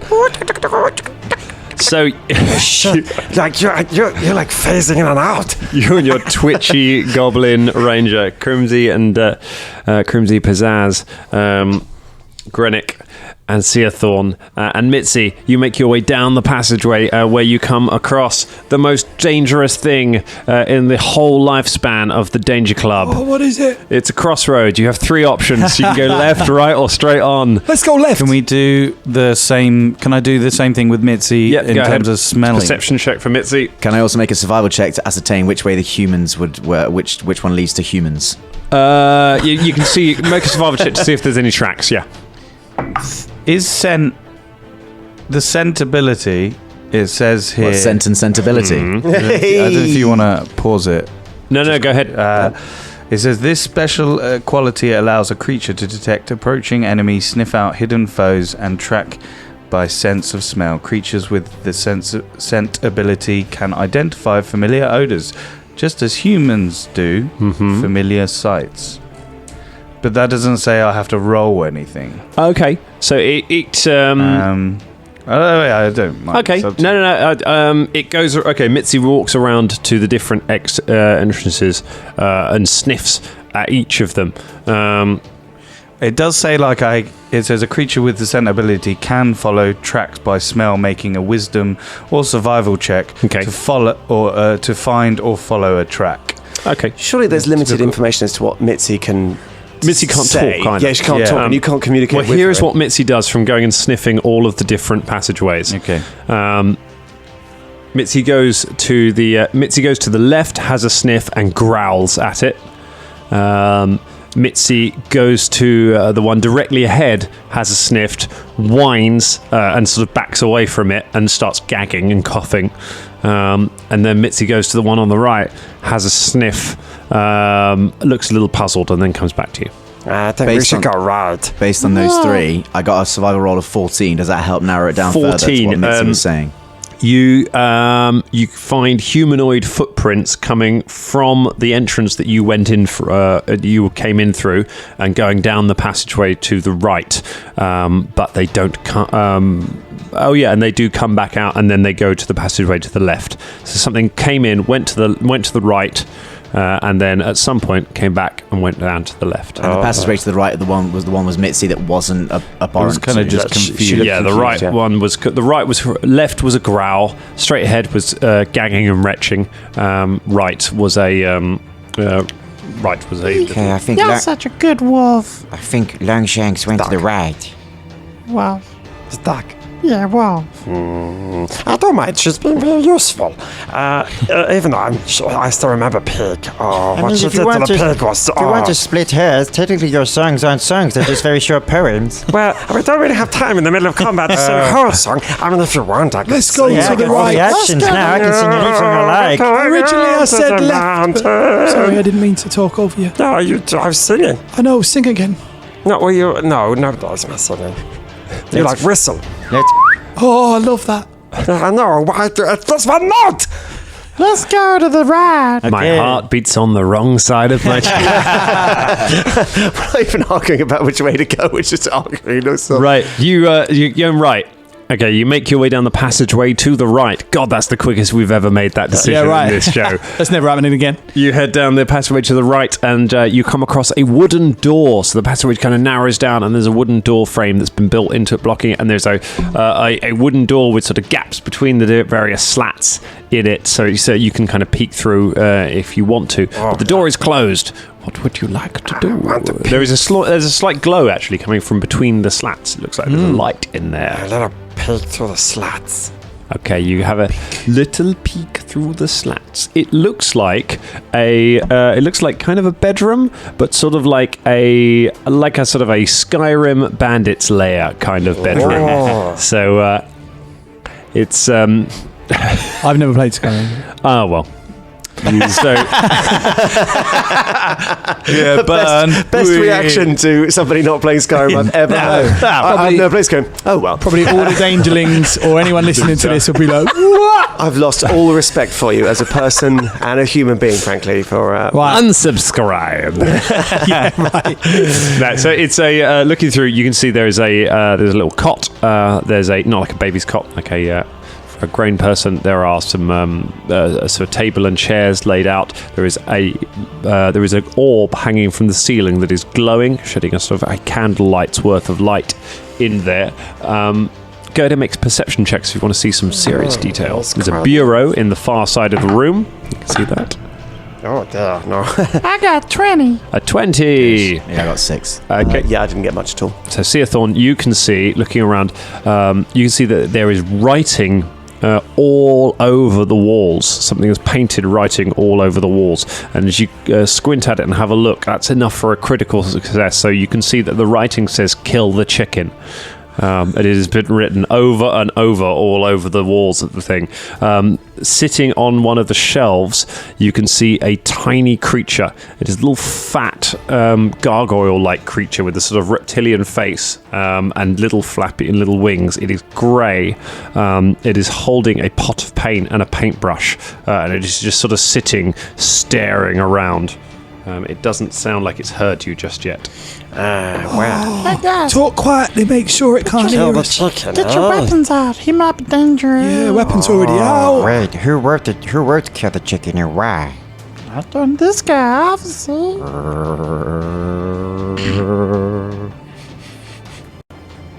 Oh, good. I was waiting for something else. Just but being I thought it was maybe wind. ominous, isn't it? Ominous. Wow, wings. Oh, wings. Raw wings. Well, Never fight it. Raw wings. Never did it. Raw wings. Da, da, da, da. Shut up. The creature looks at the door from where it is. It says, but it doesn't. It doesn't move to attack. It just sits, keeps sitting there. Hey, You hear you! this noise.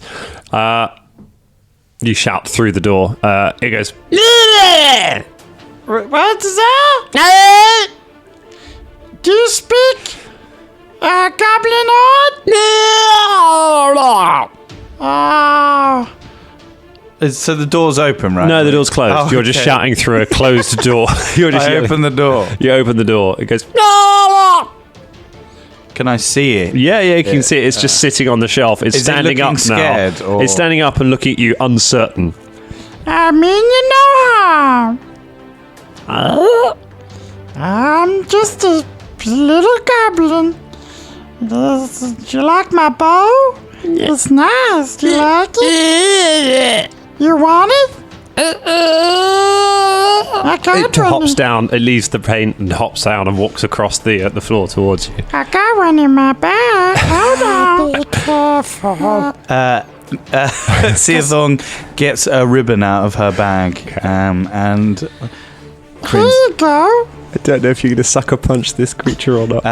I slowly Yeah. tie a ribbon around its head with a bow at the top. It very gingerly puts its tiny hands up to the ribbon and sort of touches it, and then wanders over to where there is a metal plate sitting on one of the shelves and looks at its reflection in it for a moment and turns back to you with a big grin on its face and goes, See, you're beautiful. it points at it starts pointing at all of the painting on the wall. Where's the chicken now? It points behind you. And then it goes, and then points at the bureau in the corner and goes, In the bureau. Crimsy Can I goes make over a, to the... I was going to say, can I make a performance check to see what he's trying to communicate? Because this is essentially a performance he's getting. yeah, okay, yeah, go ahead. I'll let you try that. Oh, it's a natural 20. It's a critical success to interpret the mime Interpret charades. of the tiny creature. Hey, mimes are artists too. They are. They are. And they, you get the sense that it is trying to communicate that whatever Kill the Chicken relates to is from the passage back down that way, probably the passage to the left. But also, it is trying to warn you to be careful of the bureau in the corner of the room. It's trying to warn us to be careful of the bureau. I'm always careful of the bureau. Ever since they fired me back in '86. It's just That went from Caragor to like a New York kind of reporter. Crimsy knocks a bolt to the crossbow and very slowly goes over to the bureau. Okay, you make your way towards the bureau. The tiny creature goes. The bureau takes a step forwards. As soon as you enter the room, its drawers start clattering in and out menacingly as it makes its way towards you. The fuck? That's some twisted Mary Poppins shit going down right here. Bureau attack. Roll for initiative. Oh, no. Oh, shit. It's a natural 20 for the bureau. Oh shit! So, all right, Scott, what you got? 11. An 11. James, what you got? I can't find an initiative on my sheet. So it's your perception check, Perception check. Okay. or another skill if you can convince me. But for this, I'm going to say perception because you're trying to perceive that the bureau was a threat. Yes, indeed. Well, then that is a 3. A 3. Natural 1. Good old pizzazz. Colin. 14. A 14 for Colin. Okay, and Ross. Goblin Ross, thank you. Goblin Ross, I apologise. 22. That's going to be you now. Ooh, that is actually ahead of the bureau. Yay! Goblin Ross, Seathorn, and Mitzi, you go first. Threatening bureau is making its way towards you. I'm going to jump off of Mitzi. Okay, that's one action. Just because... Yeah, we don't have to do mounted combat. And then I'm going to use Produce Flame. Produce A flame appears in your palm. Make a melee or a ranged touch attack. Ooh. So, can I get to it? A range touch attack means you can do it at range, so yeah, you can hit it. So Okay, you and can it's fire my across- javelin is my... It is, yes. Yeah, cool.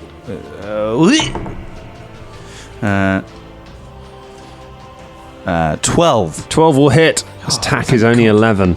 Yeah. So go ahead and roll your flame damage. So you conjure up fire in your hand and just hurl it across the room. 1d4. 2 points of damage. 2 points of damage. And is it on fire now because it's a piece of wood?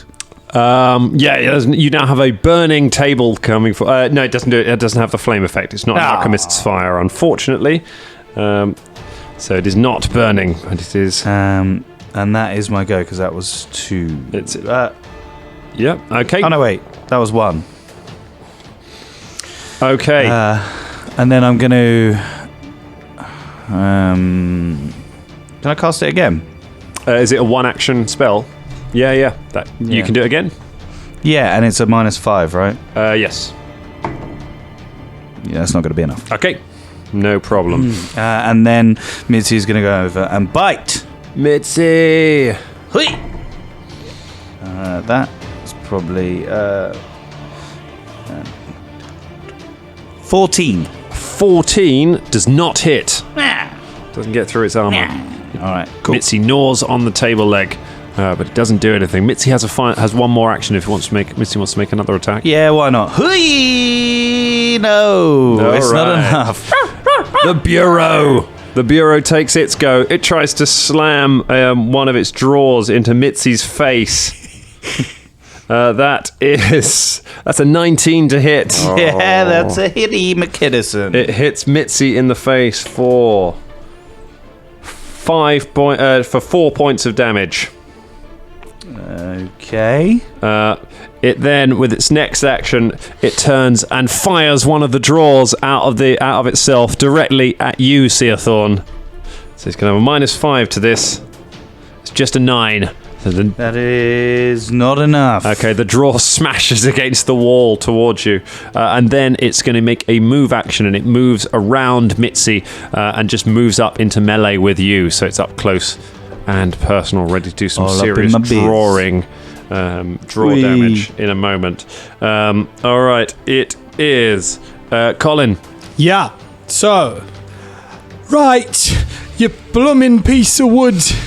You know what wood doesn't like? Big axes. You're already Smack talk. Still a smack talk. Yeah. And swing for it, miss. you move up, you miss. You have one more action. Oh, that's better. All right, so 19. A 19. minus Have you got five. your -5 on there? Oh, yeah. Then it's 14. Well, then it's 14. 14 doesn't hit. No, hang on a minute. Let me check. Hold on. Just getting. No, it's yeah. You're right. No good. Grenick walks up and just starts waving his axe furiously at the Bureau, but he's unable to get through the flurry of draw defense that's up there. All right, Crimsy. So if Crimsy sees what Seathorn was doing, he goes, pulls out a vial of alchemist fire. Yes. Now, if I threw and missed, would I hit Seathorn? No. That's not. It has the splash effect. So Has a if I splash effect, so it will do some fire damage to everyone around it. which includes Seathorn at the It moment. will be Seathorn and Krennic will take some fire damage from it. It'll take whatever it says the splash damage is, which I think is 1. One, yeah. I don't think that's so good. Crimsy nods and goes, "What I gotta do is protect my friends." Gets a crossbow out and shoots it. All right. You fire your crossbow. What? Did you sing a song? Not yet, Not he yet, hasn't. He's 'cause going I'm- last. not Bloody my go useless you are. No, it's not my go yet. Don't worry, the song's coming. It's a 19 to hit. 19 will hit. That's two damage. 2 points of damage, so... Don't add anything to the damage, do I? Nope. Nope, that's it. 2 points of damage. See, that's another nice thing in second edition is that where we've found a lot of things in first edition that have resistances, so they get damage reduction against. So something like this would probably be taking damage reduction against crossbow bolts. In this, there aren't really any. There may be that I haven't seen, but there don't seem to be any kind of resistances. There are weaknesses though. So if you have the right weapon, you do more damage, rather than if you have the wrong weapon, you do less damage, which is just a slightly more fun way of doing it. Good. So it is now Pizzaz's turn. It's time to give this bureau pause. Just be careful of its flailing drawers. You all get +1 for that inspiring song. Lovely. Lovely. Thanks. This is quite good. And then I'd like to use it, hurl a telekinetic projectile at it. All right. You pick up one of the drawers that it just threw across and try and throw it back. at it. Tastes very medicine. And that's a ranged attack. What do I add to this? So you are adding your if it's a spell, you would add your spell bonus. It So says make a ranged attack. ranged attack. So I would use the range. Yeah, use your ranged attack bonus. So whatever your range weapon is, if you've got a crossbow or anything, use that. If not, add your charisma bonus, which is probably +3. Okie dokie. Well, that's quite good. So it's a +4. Come on, baby. Ooh, Sounds right. 16, 17. 17 hits. Roll your damage. It's pretty big. It's a 1d10. You smash it with one of its own drawers. Which one's the D10? That's a D10. That's no. Oh, I hit it for 5. 5 points of damage. Very nice. Yeah. All right. So that you smash it with one of its own drawers, which cracks the cover on the bureau, and it staggers slightly. It is still up, but it is now broken. So it has the broken condition, which means its armor class is reduced. It's an animated object, so it will be easier for other people to hit. Which takes us back to the top of the round. Seathorn, it's you and Mitzi. I am going to hit it with some flame. Hit it with a flame. Flame on. I guess because I'm in front of it, Yep. I'll hit it with the melee. Ooh, 22. 22 hits. Yeah, not that's quite. 4 points. Is it a of- touch attack? You can. Make a melee or range touch attack. So it's a touch attack. So that is a critical hit. Yay! I told you about Roll your damage dice twice. Told you about these dice, man. That is 6. 6 points of damage.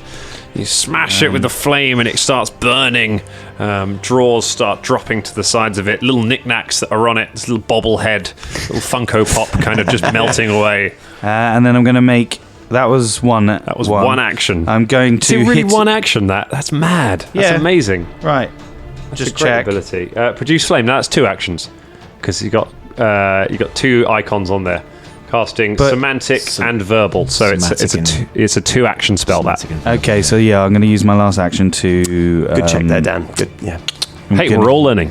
I'm going to use the last action to hit. Use the last action to try and hit it. With have I got to swap out my weapon? No, it's whatever weapon you currently have in your hand. Which is my javelin. Your javelin. So you could try and throw a javelin at it at point Can I blank just range. like sort of poke it? Go ahead. Make a so melee attack and then It's not enough. Don't worry. okay. So you poke it with your javelin, but it does nothing at all. Mitzi's go. She is going to bite. So Mitzi is now flanking it because it ran around Mitzi. So Mitzi's behind, so she gets +2 to all of this. That is a 24. 24 is a critical hit. You should play a goblin. Like, just leave dwarves behind. In it. 7 plus 8 is A lot. 15. 15 points of damage. I shouldn't have made you wear that out. It's only got 1 hit point left. Mitzi barrels down on the burning bureau and smashes it to pieces. Barrels down on the burning bureau. That's a lovely sentence. That's good. I And like it that. smashes it to pieces, splintering wood around. The legs kind of shudder slightly and start trying to crawl back together and then collapse as the magic fades and disappears from it. And it is left as devastated as James's lamp when I strike at it. Yeah, you should get this goblin and try and get rid of Fulton's fumble card. Yeah, your Might dice be the love only way goblins. he ever gets rid of that. So the Wow, I'm terrified of your dog. Literally, 2 things I've seen to just destroy. She's so beautiful with her little bow. Oh, so dangerous and deadly. Fucking I go over and terrifying. nuzzle at the dog, Mitzi. you go and nuzzle Mitzi. What's the gargoyle doing? The gargoyle is going as he kind of stares at the bureau, overcome by the idea that anyone could defeat so fearsome a bureau. Crimsy goes and picks through the remains of the bureau, see if there's anything useful in there. There is Coasters. nothing. Yeah. I mean, just sort of some cups. And, there's a Some creme de menthe. There's a Yahtzee set that looks like it hasn't been Yeah, used right. in years. There's a lot of change from like different currencies. Yeah. There's never been a sort of Absalom currency that's never been used. But no, there's nothing of any use for your mission here. However, behind it, make a perception check. That was the wrong way to phrase that. If you're a good dungeon master, you say make a perception check, and then you reveal that there might be something behind the bureau. You don't found something say, hidden. Make Now a go and perception find it." check to notice the hidden thing I've revealed is If there. we all fuck this up, we just supernaturally know there's I was something gonna there. go back and check that again for some reason. There's something behind it. Plus. Please say somebody gets this. No. No. Nope, 11. 11 gets it. It was only GC 8 anyway. Thank Okay. you Now, for that. now available in shops. DM Fudge. There's a crack in the wall behind the bureau that leads to, seems to be a passageway going off through the rock behind it. Guys, a fanny Oh, passageway. wait. Get your dog to sniff it. Sniff the crack. Oh, come on. I didn't Yeah. like that. Settle down, goblins. Come on. Mitzi, go and have a little sniff. Mitzi goes over and sniffs the crack. damn it! Can we say the crack in the wall Hit the crack in the wall. just to make it like Still crack. Mitzi sticks her nose in and has a good snuffle. And come on, goblins! get involved? We Who uses snuffle? snuffle my crack. It's a normal word. The kind of people that would have like change in a bureau. Yeah. Should we have a game of Yahtzee? Okay. Kaplunk. Mitzi doesn't signal that she senses anything through there. I don't think you can smell anything. Crimsy takes a little look and a sniff. Not a snuffle. Okay. It's a different Yep. smell-based thing. Survival. It's 17. A 17. Yeah. This bureau gets moved fairly regularly, and a single human regularly goes in and out of this room and down the passageway behind it. So you got one Longshanks who comes down here and wants to be hidden because of the magic bureau. Sure, that means the Longshank got something to hide. Oh, we should probably go inside. But you gotta go inside, or we gotta find the Longshanks town Yeah, but we should and show them the goddess of my son. but this will help us in the quest. So you want to go and beat up some other Longshanks and take us down? Yeah, but you're going to see what the Longshanks do. I mean, Let's go and see. With Mitzi with us, nobody can stop us. yeah, her dog's fucking terrifying, she's man. pretty I loud. literally tear anything apart. Beautiful Mitzi. It's good because Crimsy goes back and just toes the empty bureau one more time and goes, I was drawing a blank here. Drawing a blank? Alright, let's go down the crack. "You can't carry over not having carry jokes into a different campaign in a different setting! It's not the same thing!" Grenick starts walking into the, to the hole in the I mean, wall. I think it's an open and shut case. So let's go. Krennic enters the crack and makes his way down the. It's Krennic, not Krennic's from in Star Wars, isn't it? Krennic. You make your way through the. It's quite a narrow passageway, so you are hampered 10 while you're in there. Okay. It doesn't really affect anything. How did we get hampers from? Picnic basket.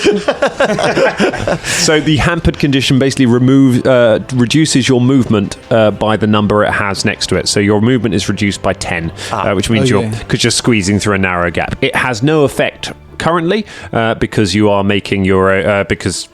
You're not in combat, so you're able to take your time and make your way down this passageway. It goes for quite a while. You push your way along it for a few minutes until Mitzi starts barking and licking her jaws, and you appear at some vines that you pull aside and step out onto a corridor. You have two options. You can go left or you can go right. Mitzi is looking to the right and sniffing. Oh, do you think we should go right? Seeing as what's- Mitzi's sniffing. Well, what's the dog? Well, does it look good or not good? What does Mitzi look like? She's just sniffing. Mitzi looks like a poodle. No. All right, smiley I pants. think we've established that. So silly question. what's Mitzi? She's just sort of sniffing. Yeah, in a she's sniffing. nonchalant way, She's or- sniffing. She's sniffing at the air. She looks interested in the right hand passage. She looks disinterested in the Mitzi other one. interested. No, she's been good so far. Let's go Maybe around. there's food or something. Yeah, maybe there's pig. Yeah. And not undead pig this time. Pig we can eat. Good quite pig. hungry I'm as well. hungry. Yeah, I could do it eating pig. Are you hungry? Pig. No, I'm just hungry. Okay. Why, are you hungry? No. Oh. Right, off we go. Okay. To the right. All right. You make your way to the right. You follow the passageway along, and soon it opens out into a large cavern with sort of moss on the walls, water dripping down from above. On the floor of the cavern are loads of mushrooms that are growing all over the rocks around here. It's not mushroom in here, is there? I don't know. That's a pretty big cavern, to be honest. There are a Pretty couple of fun, yeah. entrances. There are a couple of ways out of this. There's there's a narrow passageway straight on, and there is a passageway to the right from which you can see a faint crack of light. On the way towards the crack of light, Crimsy would like to pick some of the mushrooms. Are they dangerous? Cool. And Make a survival poisonous? check to know, or a knowledge, or a nature check. I will do a survival, I think. It's going to be poisonous mushroom. Yeah, it's a natural 1. It's a natural 1. Okay, so you are. They are definitely. They're poisonous mushrooms. You are all absolutely convinced that these mushrooms. No good will come of these mushrooms. Oh no, don't eat mushroom. Oh, dangerous mushroom. Don't touch them. It grow in cave. It make you... Oh no, wait, I got something for this. If it grows on the ground, then... No, I got nothing. Pizzazz, you got anything for this? What? No, fucking never mind. Right. You just go towards the cabin light. That's right. Okay. Right, okay. So you head. Hey, man, So- there's always room for small You go mushrooms, past the so- passageway heading to the north, and you go down the passageway that heads east, and you can see some light coming from there. You emerge after a little bit of scrabbling. You go sort of upwards as you leave the cavern with the mushrooms behind it. Once you're out of the room, a small Italian plumber comes running out of one of the passageways, eats one of the mushrooms, grows bigger, jumps in the air, goes wahoo, and then runs off back down another one. They were great mushrooms. But you'll never know. You make your way up a passageway. Did Mitzi not eat any mushrooms? Mitzi did not eat any of the mushrooms. She was warned off it by the rest of you. Definitely prisoners. There's a pity, because I really fancied a mushroom. Hey, you guys okay? Is everyone okay so far? Anyone okay? Need food? You need a cuddle? Let's have a cuddle. You want a hug? Yeah, I want to hug. Come on, let's hug. You guys do. Seathorn Hey, I'm good. hugs. I'll cheer you all up. I love that. I know, it's good. Everyone loves my whistle. Oh, you guys are great. I hope none of us die. Oh no! Right, let's go. All right, Okay, cuddle time over. You make your way out of the tunnel, push past some vines. You can see this tunnel is very well concealed by vines, so if you weren't approaching it from the inside, it would have been very hard to see it. And you emerge into a valley. The tunnel opens onto the wall of a lightly wooded V-shaped valley that runs more or less north and south. The northern end terminates where the surrounding hills meet, while the southern end opens onto broad plains. Not far to the southeast from the tunnel entrance stands a wall of sharpened wooden poles. Within this roughly made palisade, many knights are moving about, some atop ferocious-looking horses. The sound of metal being worked and the smell of cook fires are noticeable even at this distance. There's a big camp with many men, many longshanks in armor, marching up and down within it. Okay, we need to be sneaky, but not sneaky like we're gonna kill somebody. Because if we sneak around, them catchers, they might kill us. So we need to sneak around and find a nice person who's not in armor or horse. Well, Is there anyone outside the? Yes, there are at the gates. Yeah. There are 8 guards, 8 knights standing at the main gate. However, the walls go all the way around it, so there are places you might be able to sneak in. Hey, why don't I just go right up into them and ride in Mitzi? No one will kill a dog. well, no, wait. Why don't I could sing a song? Okay, but I think, then you guys go up front, and then me and Granite have to go to the back because we look carrying like the most weapons. So you sing a song, and you're on the poodle, on the wolf. On the wolf. On the dog. I got a neck twitch after the Persian. Oh, such a good Persian. You're still shuddering from Persian. So yeah, and then good.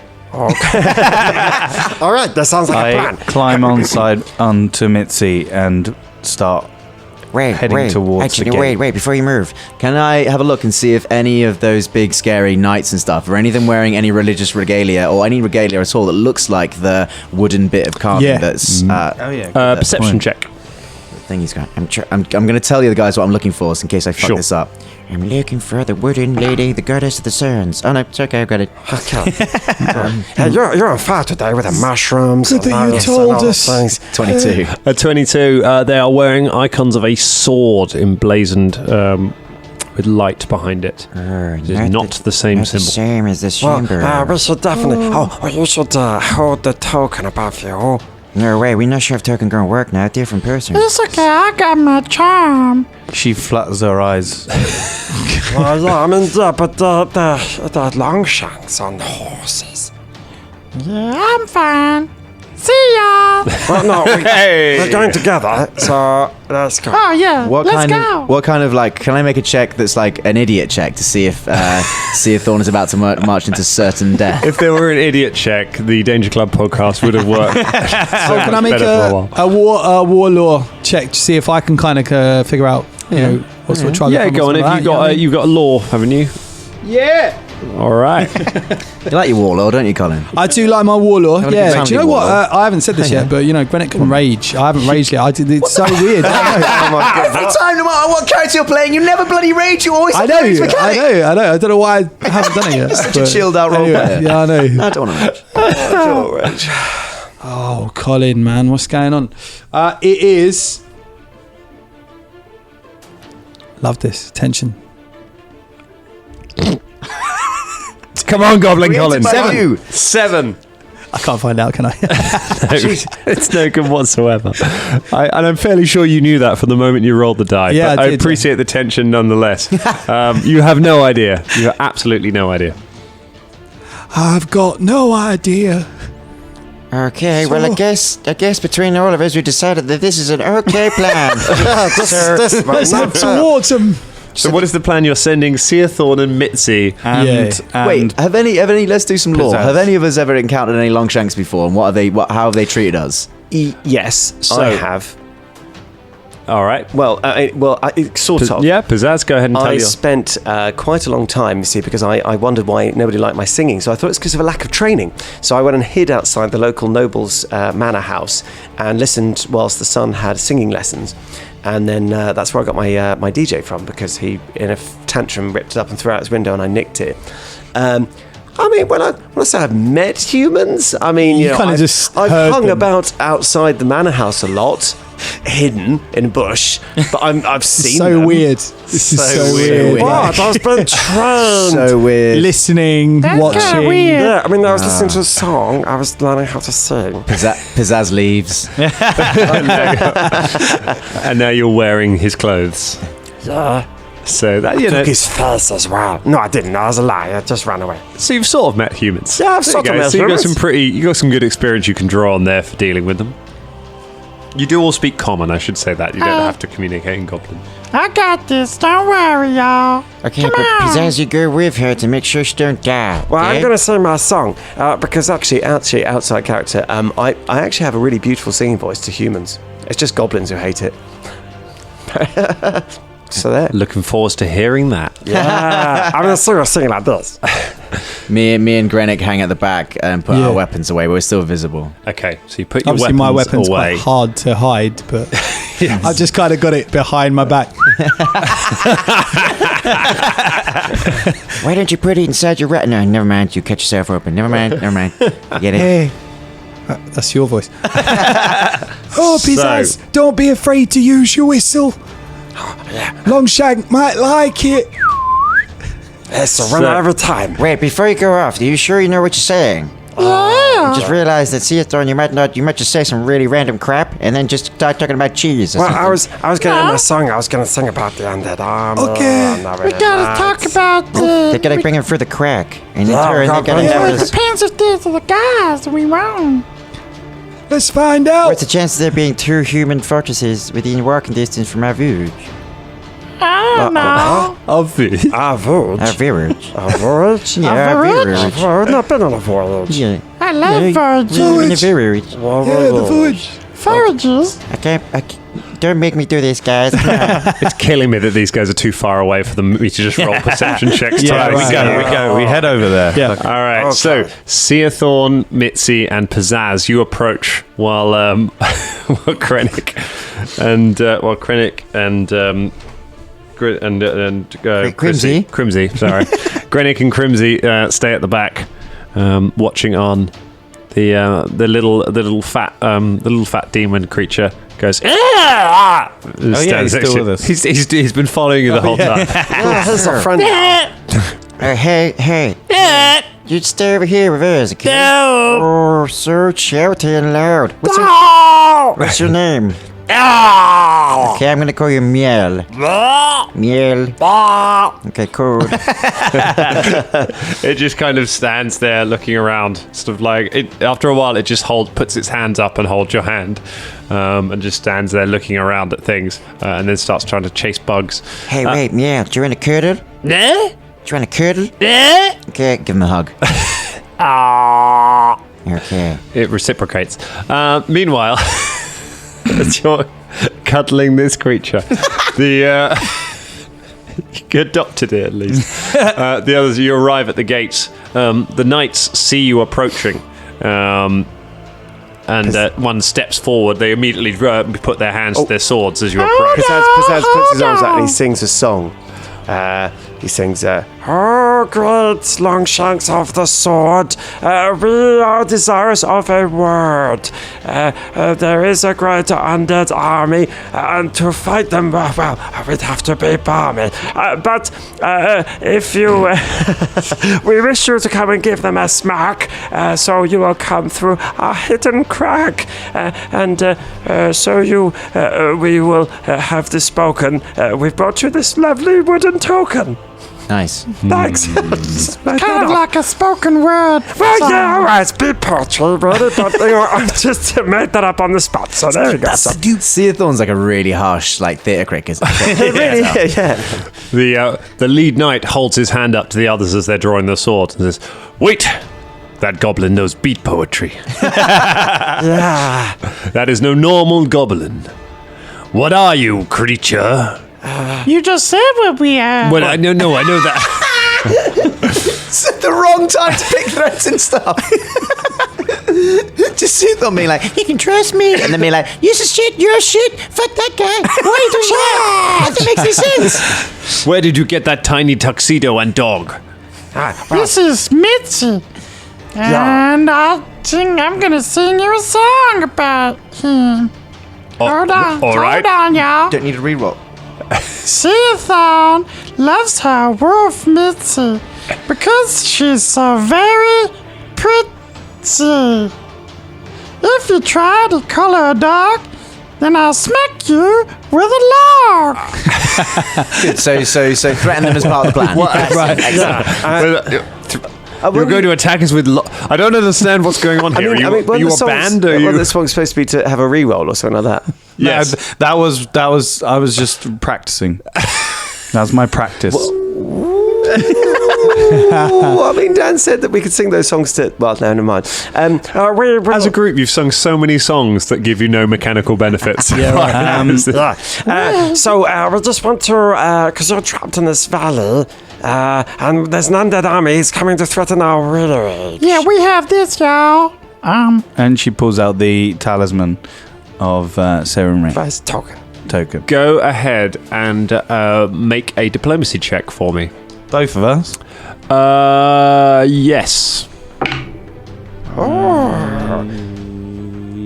don't. 18. So it's just Yeah, going to be 14. A 14. That is 2 successes. That improves there because you get a bonus from the statue as well. The knights sheathe their swords, and the lead knight approaches you a little closer and says, "I see that we're not the only ones who are trapped by the. We're not the only ones trapped by the dead." You're not trapped. Yeah. We found a secret crack that leads through. We can lead you through. The undead armies are coming. There's many. They've got There's many. bellow zombies. Bellow. Bellow zombies. Bellows. And they got eagles that like gas bags. I am familiar with the bellow zombies. Yes, we think if you killed bellow zombies, the army, they don't know what's going on. A homebrew bestiary near you. Y'all probably don't have enough people to fight him off, so why don't you come inside the crack? You got very ferocious horses. You could come to our village and you could help us relocate. You best come and speak to the commander of our order. It is he who would have. It is he who will decide. All right. Open the gates for these singing goblins who might be a band. we have 2 more. There are more hiding in the bushes. No, they're not hiding. Hail and crossbow bolts. They're just, Clever girl. they're just a bit scared because you've got ferocious horses. And the horse is not going to eat us. Yeah, we were scared, actually. Mitzi, look at Mitzi. Mitzi, I push Mitzi to shake a little bit, and Mitzi shakes. Mitzi kind of shakes her She's hair so a bit. scared. It's like, Crimson, I come forward, but I'm holding Miel by the hand. Greenock. Greenock. It's okay. We're going to speak to the King Longshanks. It's all about King of the Longshanks. The king of all the Longshanks. King Wow. of the Longshanks. It's incredibly good as a royal audience. It's so amazing. What? It's so amazing. My name, Amazing. Grenick. Good to meet you, Grenick. My name is Samuel. Good to meet you, Samuel. Samuel. Samuel. Do Man, you it- sing songs, Samuel? We do not. Samuel sings songs well. What? I'm afraid I'm unfamiliar with your ways. He's just God. Take us to the king. My name is Take us to your leader. My name is Crimsy, Slayer of Pig. And Crimsy crosses her arms and stands Yeah, very she killed jauntily pig. toward, like she's doing the Matilda pose. I'm so proud of her. Yeah, we kill pigs. Good to meet you, Crimsy Slayer of Pig. And you, tux wearing? My name's Pizzazz. You might have heard of me about songs. No. Oh. And you? I see. Come. He leads you through the entranceway of the camp, past many tents. You can see there are a lot of knights. They eye you sort of with curiosity more than with hostility as you march through the camp. They can tell that you're with the other knights, so they don't immediately turn hostile. At the far end of it, It'd be a terrible end of this adventure. You walk in the camp, they kill you. The end. everyone just get little red circles appear around them all. Yeah. And you arrive at a large tent at the head of the camp. There are some banners fluttering on it, with a sort of a symbol again of this sword with a sun around it. The tent is pulled open. As you step forward to it, an enormous shire horse steps in between and looks down at you. The horse shakes its head and stares at each of you in turn. You feel a great terror in your souls. Are you brave enough to step around the horse? Yeah. Oh, I'm brave. I've seen bigger creatures than that on my travels. Granny, you've never seen a bigger creature than that. It's the biggest thing ever. You see this thing on my head? Yeah? It was bigger than that. Big, the bunny rabbit was bigger than that shire horse. But gigantic this bunny was. I mean, we can see the bunny. You can It's see on your how head. big it is. Biggest now. bunny I mean, It's as big as you are, and the shire horse is about 5 times bigger. I've seen bigger Where? No, I need to ask. Where on have my you seen? travels. You're always talking about your travels. So vague. I was hit in the head by a horse bigger than this. Back at the battle of something, I can't remember exactly what the battle was, Granite, but it you was spent- 20 years ago. You've spent the whole time in the village. No, I haven't. You haven't. He's been a No. traveler. No, he was. I've been set. Look, where have you been? Well done in the village. You remind me of someone. Yeah, back 20 years ago, I fought in the Goblin Bud Wars, and I've got many scars against my body to attest. But anyway, I took a sharp blow in the head from a bigger horse than this one. Oh. And I was left for dead by both sides. So I'm not scared of this horse. With the rallying speech from Grenick, you make your way around the horse, which barely pays attention to you. Watch out for the back legs. Yeah, you don't approach a horse from behind because Yeah. it kick your interior. That's what happened to me. You survived though, Granny. That's right. Daddy-o. Plot twist. Turns out he's a master of I disco. mean, daughter. Look, let's just go. Everyone is each other's father in this story. Cyclical. Okay, you make your way into the tent.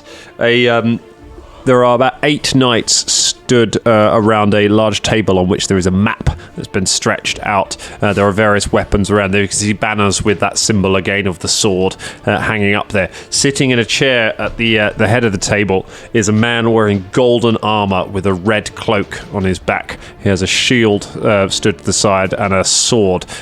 He looks like he hasn't slept for several days, and he has a furrowed brow. He has a short cropped beard and short brown hair. He looks up as you enter. Samuel says, apologies for interrupting, Knight Commander Ulthan.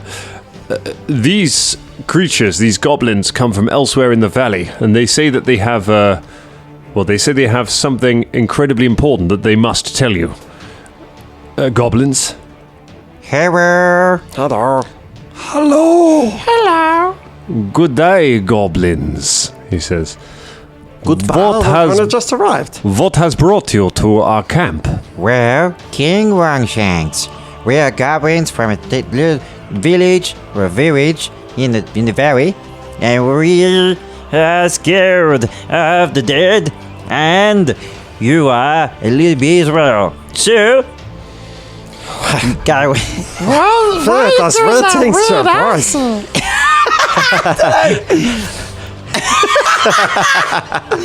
Sir, you need to come through our quack, which we have found. You come through our quack, and you can help us move our village a little bit, and maybe we can all get away from the dead people. But it's very small crack.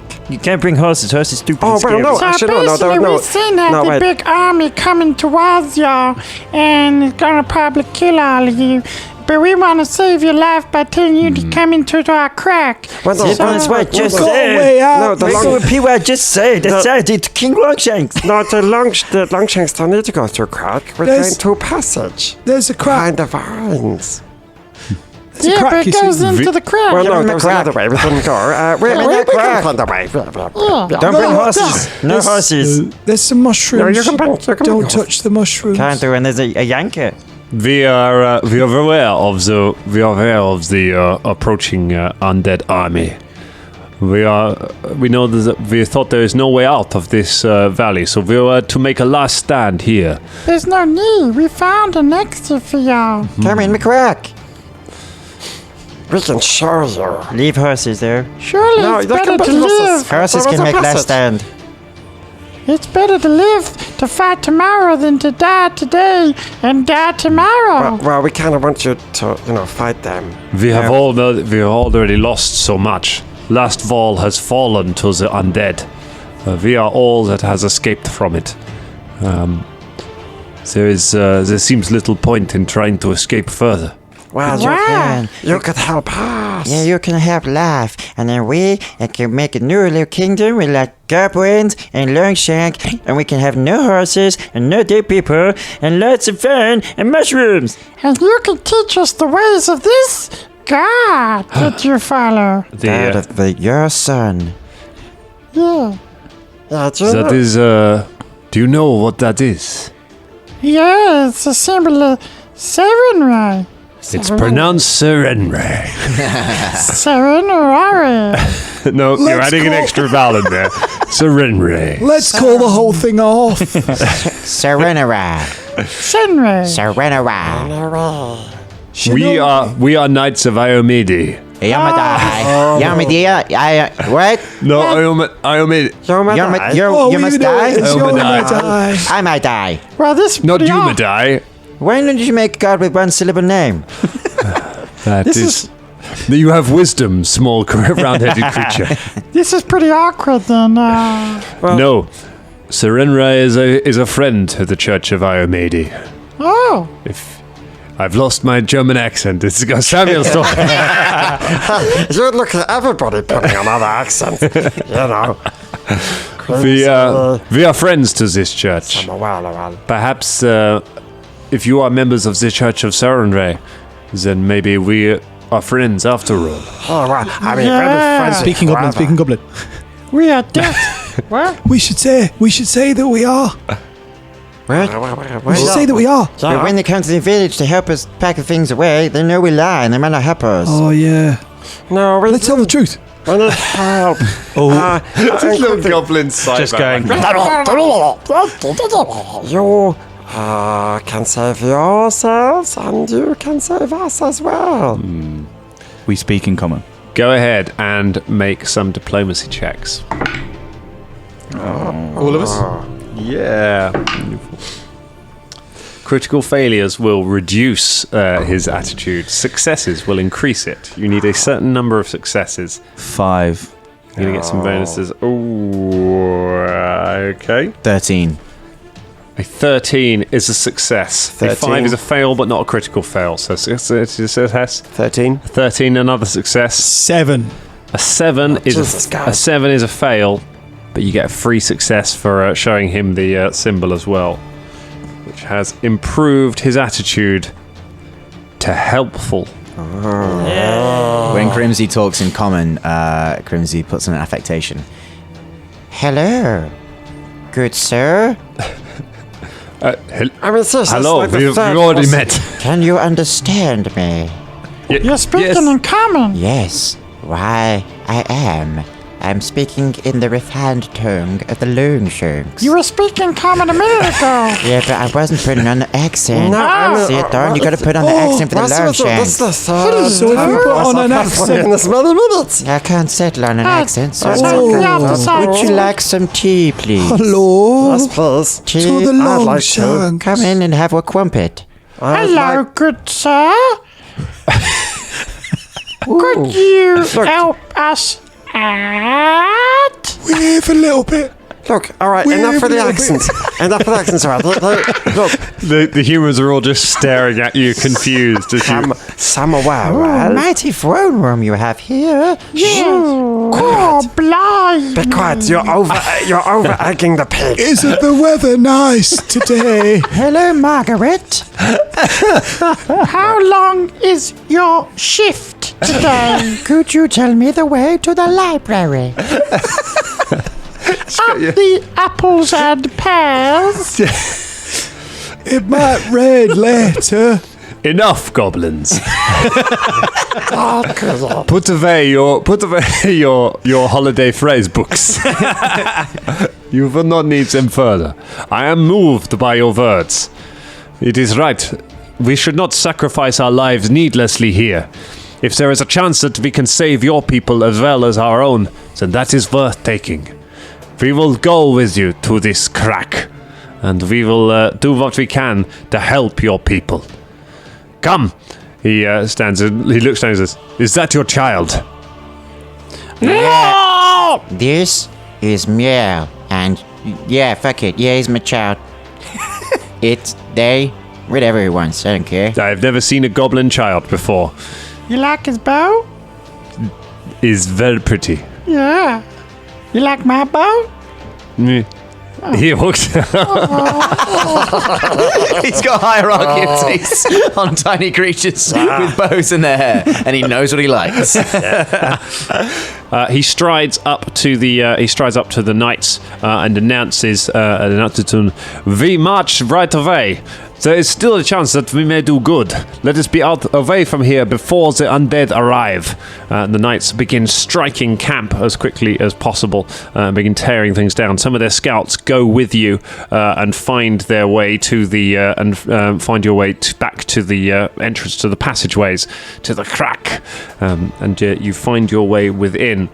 You make your way back down the tunnel, but you realise that the passageway you made through the narrow crack is going to be too narrow for the Longshanks in their armour to get through. So you have to make your way back down the passageway you didn't go to, which opens into a large cavern where there is a chasm across it with a stone bridge that has collapsed. So you have to go back out and retrieve wood, and you're able to build a rickety bridge over the top of it. But in the time that you are doing that, there is a sound coming from back down from the passageway, a horrible, a sort of scratching noise, and then a clucking noise, and approaching around the corner comes an enormous chicken. Beware the chicken! Beware the chicken. The points at the chicken in panic. Bear chicken. The chicken rears back and crows at you, and we're going to roll initiative one last time. If you can beat this chicken, you can get the knights to safety. Did you say it's an undead chicken? No, it is not undead. Oh, I wanted to use my... Yeah, your That's a thing. shame. I got a 22. All right, a 22. I'm going to tell you, the chicken's going first. All right, High rolling chicken. a 22. James, what you got? Are we using perception? Yes, that's right. 6. A 6. Let's put Pirzaz down there. Colin, what you got? 9. A 9. Number 9. And a Ross. 12. Very nice. My initiative tracker's got this weird thing where it's like half of your character names and half of your actual names because I keep You're forgetting right. which is which. However, the giant chicken goes first. The chicken barrels its way across the room with its wing. It's got fly speed. It flies across the room, fluttering its wings, kind of just above the ground, Horrendous. and makes a beeline or a chicken line directly for Seathorn. Beak outstretched, attempts to peck you. Ooh, that is quite a lot. I hope that's not a crit. That is a I'm a plus. 28. You're 16. 16. That is a critical hit. Oh, fuck. Oh, no. You could sing your song to get into reroll, but no, you already used it. You just used to sing it to some knights. It does 4 points of damage on the crit, so that's not too bad. However, I now need you to make a fortitude save. Oh, yeah. DC 17. I don't think he's done it, to be honest. Wow. It doesn't. I've got sound to right. plus 1 on my 13, yeah. it's not 13. enough. It's a fail.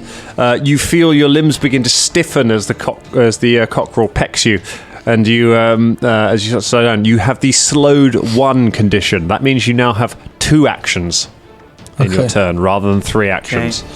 It's out of character. I think that might be a cockatrice. And it's going to try and peck you again with its remaining attack. It does. That's even with a -5. That's a 20-something. So it hits you again. This time it deals 1 point of damage, and I need you to make another fortitude save.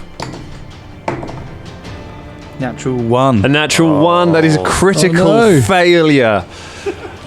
You are turned to stone. Oh, no! Seathorn is turned to stone. The cockerel just pecks Seathorn twice. Oh, shit. So she is now petrified. Oh dear. Wow. What are the knights doing? The knights are not with you at the moment. That you went back to build the bridge for them. They're striking their camp and they'll be with you soon. As your smartest knight with you. As she gets pecked the last time, she feels it, and she feels it all coursing. She turns around, looks at Mitzi, and goes, Mitzi! And then she's like got her hand out towards Mitzi. Oh no, Seathorn. Oh dear. Let's see if you can avenge it, Crimsy. Crimsy looks at the now petrified and the hand out, and there's a thing, and she shakes and she pulls out her vial of alchemist's fire. She goes, "You know what I'm going to do? I'm going to fucking invent Nando's." And tosses it at the cockatrice. What would I have to roll for that? Cheeky Nando's. So it's a ranged attack. So you make a ranged attack to hit. So I would just use your crossbow bonus. Okay. That's a natural 1. Oh no!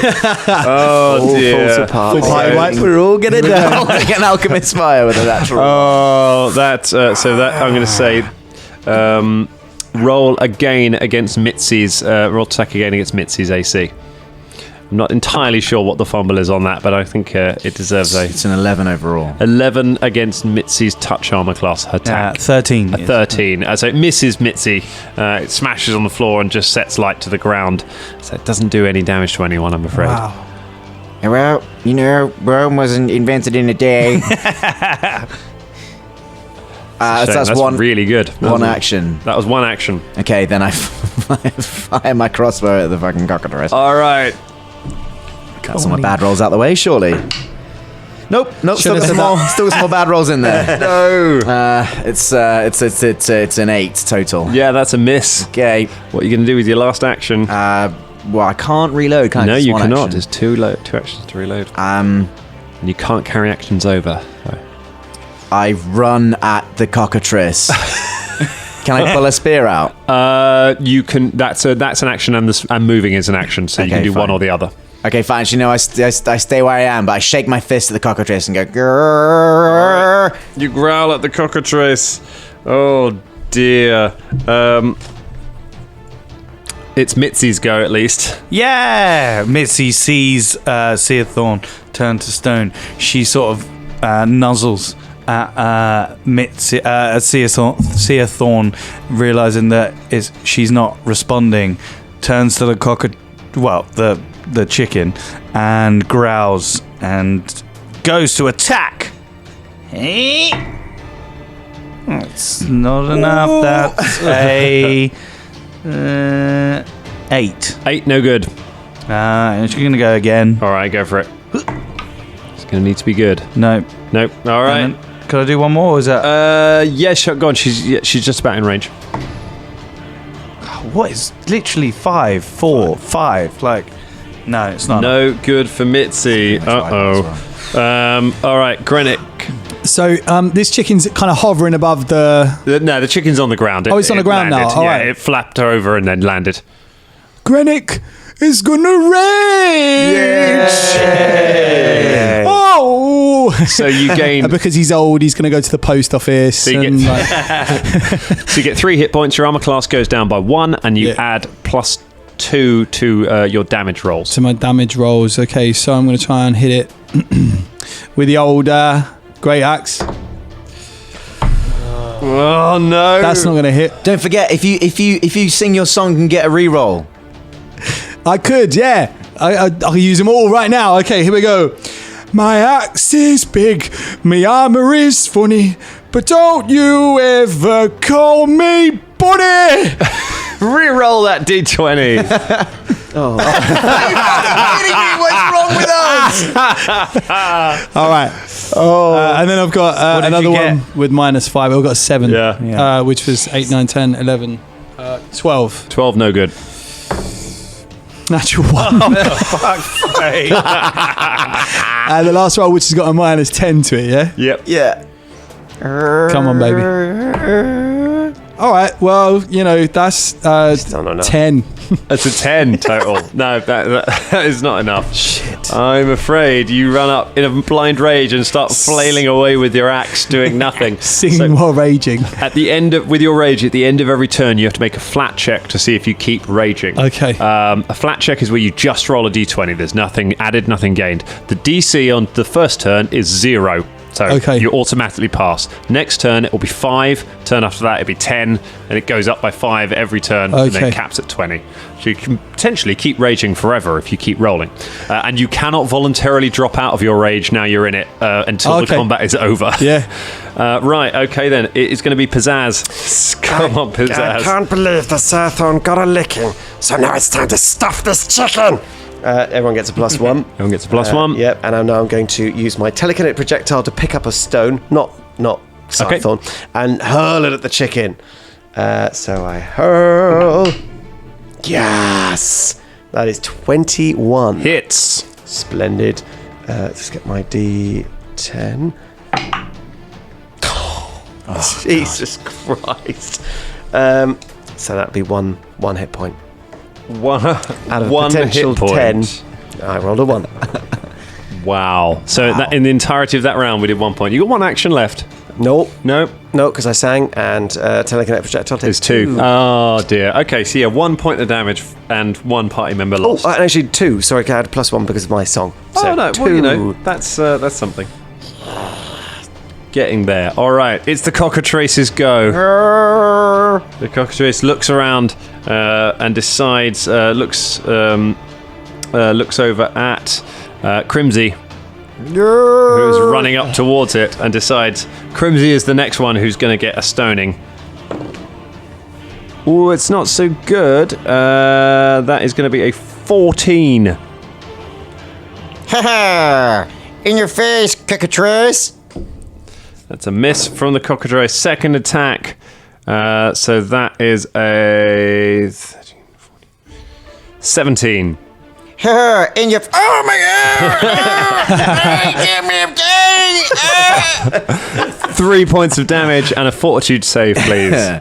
Has all Seathorn's stuff turned to stone as well? It has, yeah. Ah, you could have used my. I'm afraid you don't get +1 to this either. This could be a critical fail. 8. 8 Yeah. is just not a critical failure, but it is a failure. So you are slowed 1. And then final attack. It's not as final attack, natural 1. He does not hit you. So you are starting to be covered in stone. It is your go. Okay, the spear that I've got, I take it out. Okay, and draw your spear, 1 action. So you drop the crossbow, draw the spear. And I go. And I stab the chicken. Stab the chicken. So I've only got. This is it. This is the last action, isn't it? This turn. Yep. Okay. Would a. I don't know why I went to the spear. My crossbow is way better. Would a 15 hit? A 15 does not hit. Okay, can I re-roll with a song? Sing that song. I look at the stone-shaped Seathorn and I go, Crimsy good at finding things, mixing gears and rods and strings. Why don't you come here and see? seeing Seathorn's stone form. With a single tear rolls down her face, she goes, Care to try it out for me? oh! Natural 20. Yes! Critical hits. Fucking hell. Okay, so I got Good 1 song. D6. 2, so that's 2D6. So 2d6, and then whatever bonus damage you add twice. So if it's 1d6 plus 1. I've got a +1. It's just a D6, but I got a +1 from James's song. Okay, so you add 2. So 2d6 plus 2. Okay, so that's 6. So it's an 8 total. 8 total, that's pretty good. Nice. All right, so you run up and just stab it with the spear. Let's see if we can bring it down. Mitzi! Mitzi's now flanking the creature.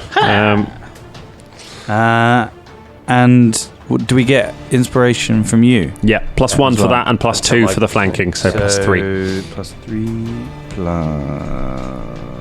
Sorry, just trying to see it. There's so many things. Plus 6. 17. 17. Miss. Oh, no way. I'm going to try and hit again. Boss monster. Oh my god. 5 again. 5. What the? One more. Oh, The Fulton's Yeah, he's back. Oh, that's kicking in, yeah. the dice are back to normal. All right, no good for Mitzi. All right, come on, Krennic. So what do I need to roll to keep raging? Krennic, it happens at the end of your turn, so you're automatically raging for this turn. Oh, At okay, the cool. end of your turn, you've got to roll again. So All right, come on. first attack, Come on, here we go. Yeah. That's better. That's a 24. 24 is a hit. It's not a crit. Okay. So you roll your damage. Yeah, roll damage first. Remember, you got your plus 2 on top of everything else. So, you do stupid damage with that thing. Yeah. Plus 2. Yeah. 12. 12 points. Oh, no, 11. 11, sorry. Okay. Second one. Nice. Second attack.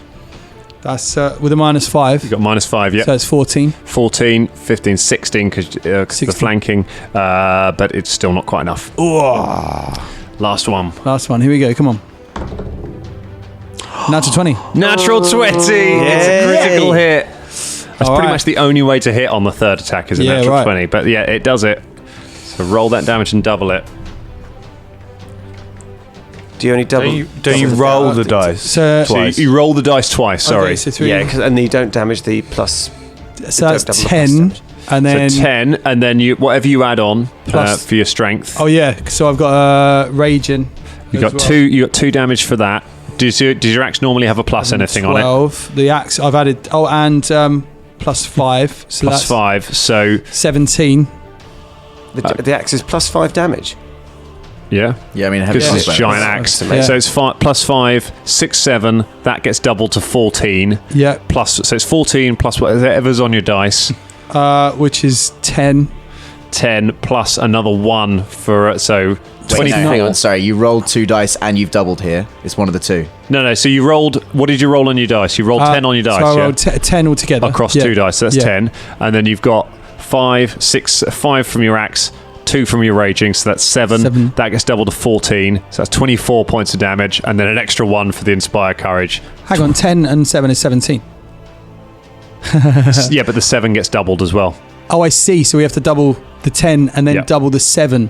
Yeah. So it's 20. You roll Does the plus 5 get Plus- doubled as well? Plus 5, the 14. bonus gets doubled as well. So Oh, you roll your shit. dice twice, and you double the bonus. Right, Oh. so 20 plus 14 plus double That's 2, right? mental. Plus just 1 for the. Just one Yeah. one bonus. All right, so that's 35 points of damage. 5 points Should we of cut that damage. bit? Or- Yeah, I'll 35 points of damage. And you kill the cockatrice. That's like the first hit you've landed pretty much all. Yeah, This that is was a lot. This is a brilliantly, weirdly balanced character for an introductory one-off game. Like he Yeah, just yeah. does insane damage, and that's all he can do if he hits. He's the Fulton Battlestone of goblins. I've killed bigger than you, and I'll kill bigger than you. You cleave the head from the cockatrice, and it collapses dead at your feet, and you're able to retrieve starts jumping up and down victoriously on its body. The knights arrive shortly afterwards, and use your bridge to begin crossing the chasm. Mitzi stays with Seathorn. Crimsey's just looking at Seathorn, see if anything changes. We should take Seathorn's body and make a statue for New Village. No body. What? It's Seathorn. No, I know, but she Not dead. she can be statue, an example of courage No, and not statue. We bravery. get her fixed. Clever knights. She made a storm. Nope. Get Clever fixed. knights, can you fix our friend? We will take her with us. Perhaps there is a way that we can help her. All right. Yeah, you can leave the dog. One of the knights picks up Mitzi very gently and carries her, and all of the rest of the knights troop through the passageway and return to the village where they help the goblins with some effort onto the backs of some of the horses. It requires a great deal of bravery, but they are able to ride quickly because of the swiftness of how you reached them, and because of how well persuaded they were. They abandoned their camp quickly enough that by the time the undead arrived, the knights were long gone. There was no sign of them. The undead never even knew the knights were there, or they just found an empty camp. All of the knights survived and were able to get back to the camp and rescue the goblins. And because you got such a good head start on them, the knights were able to fight off the undead outriders that came after you set off, and you were able to make your escape from the valley and get away from the undead army. After a day of travelling, Seathorn, could you make a fortitude save for me? I thought that was it. Yeah, don't use your dice. That is a 14. A 14 after 2 days. Can you make a fortitude save for me? We're going to be here for a while. Just whilst it's happening across the days. Each day you get to make a new save. 15.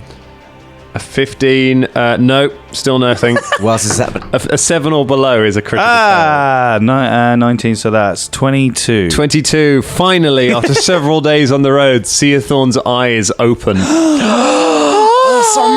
Seathorn! I never stopped believing.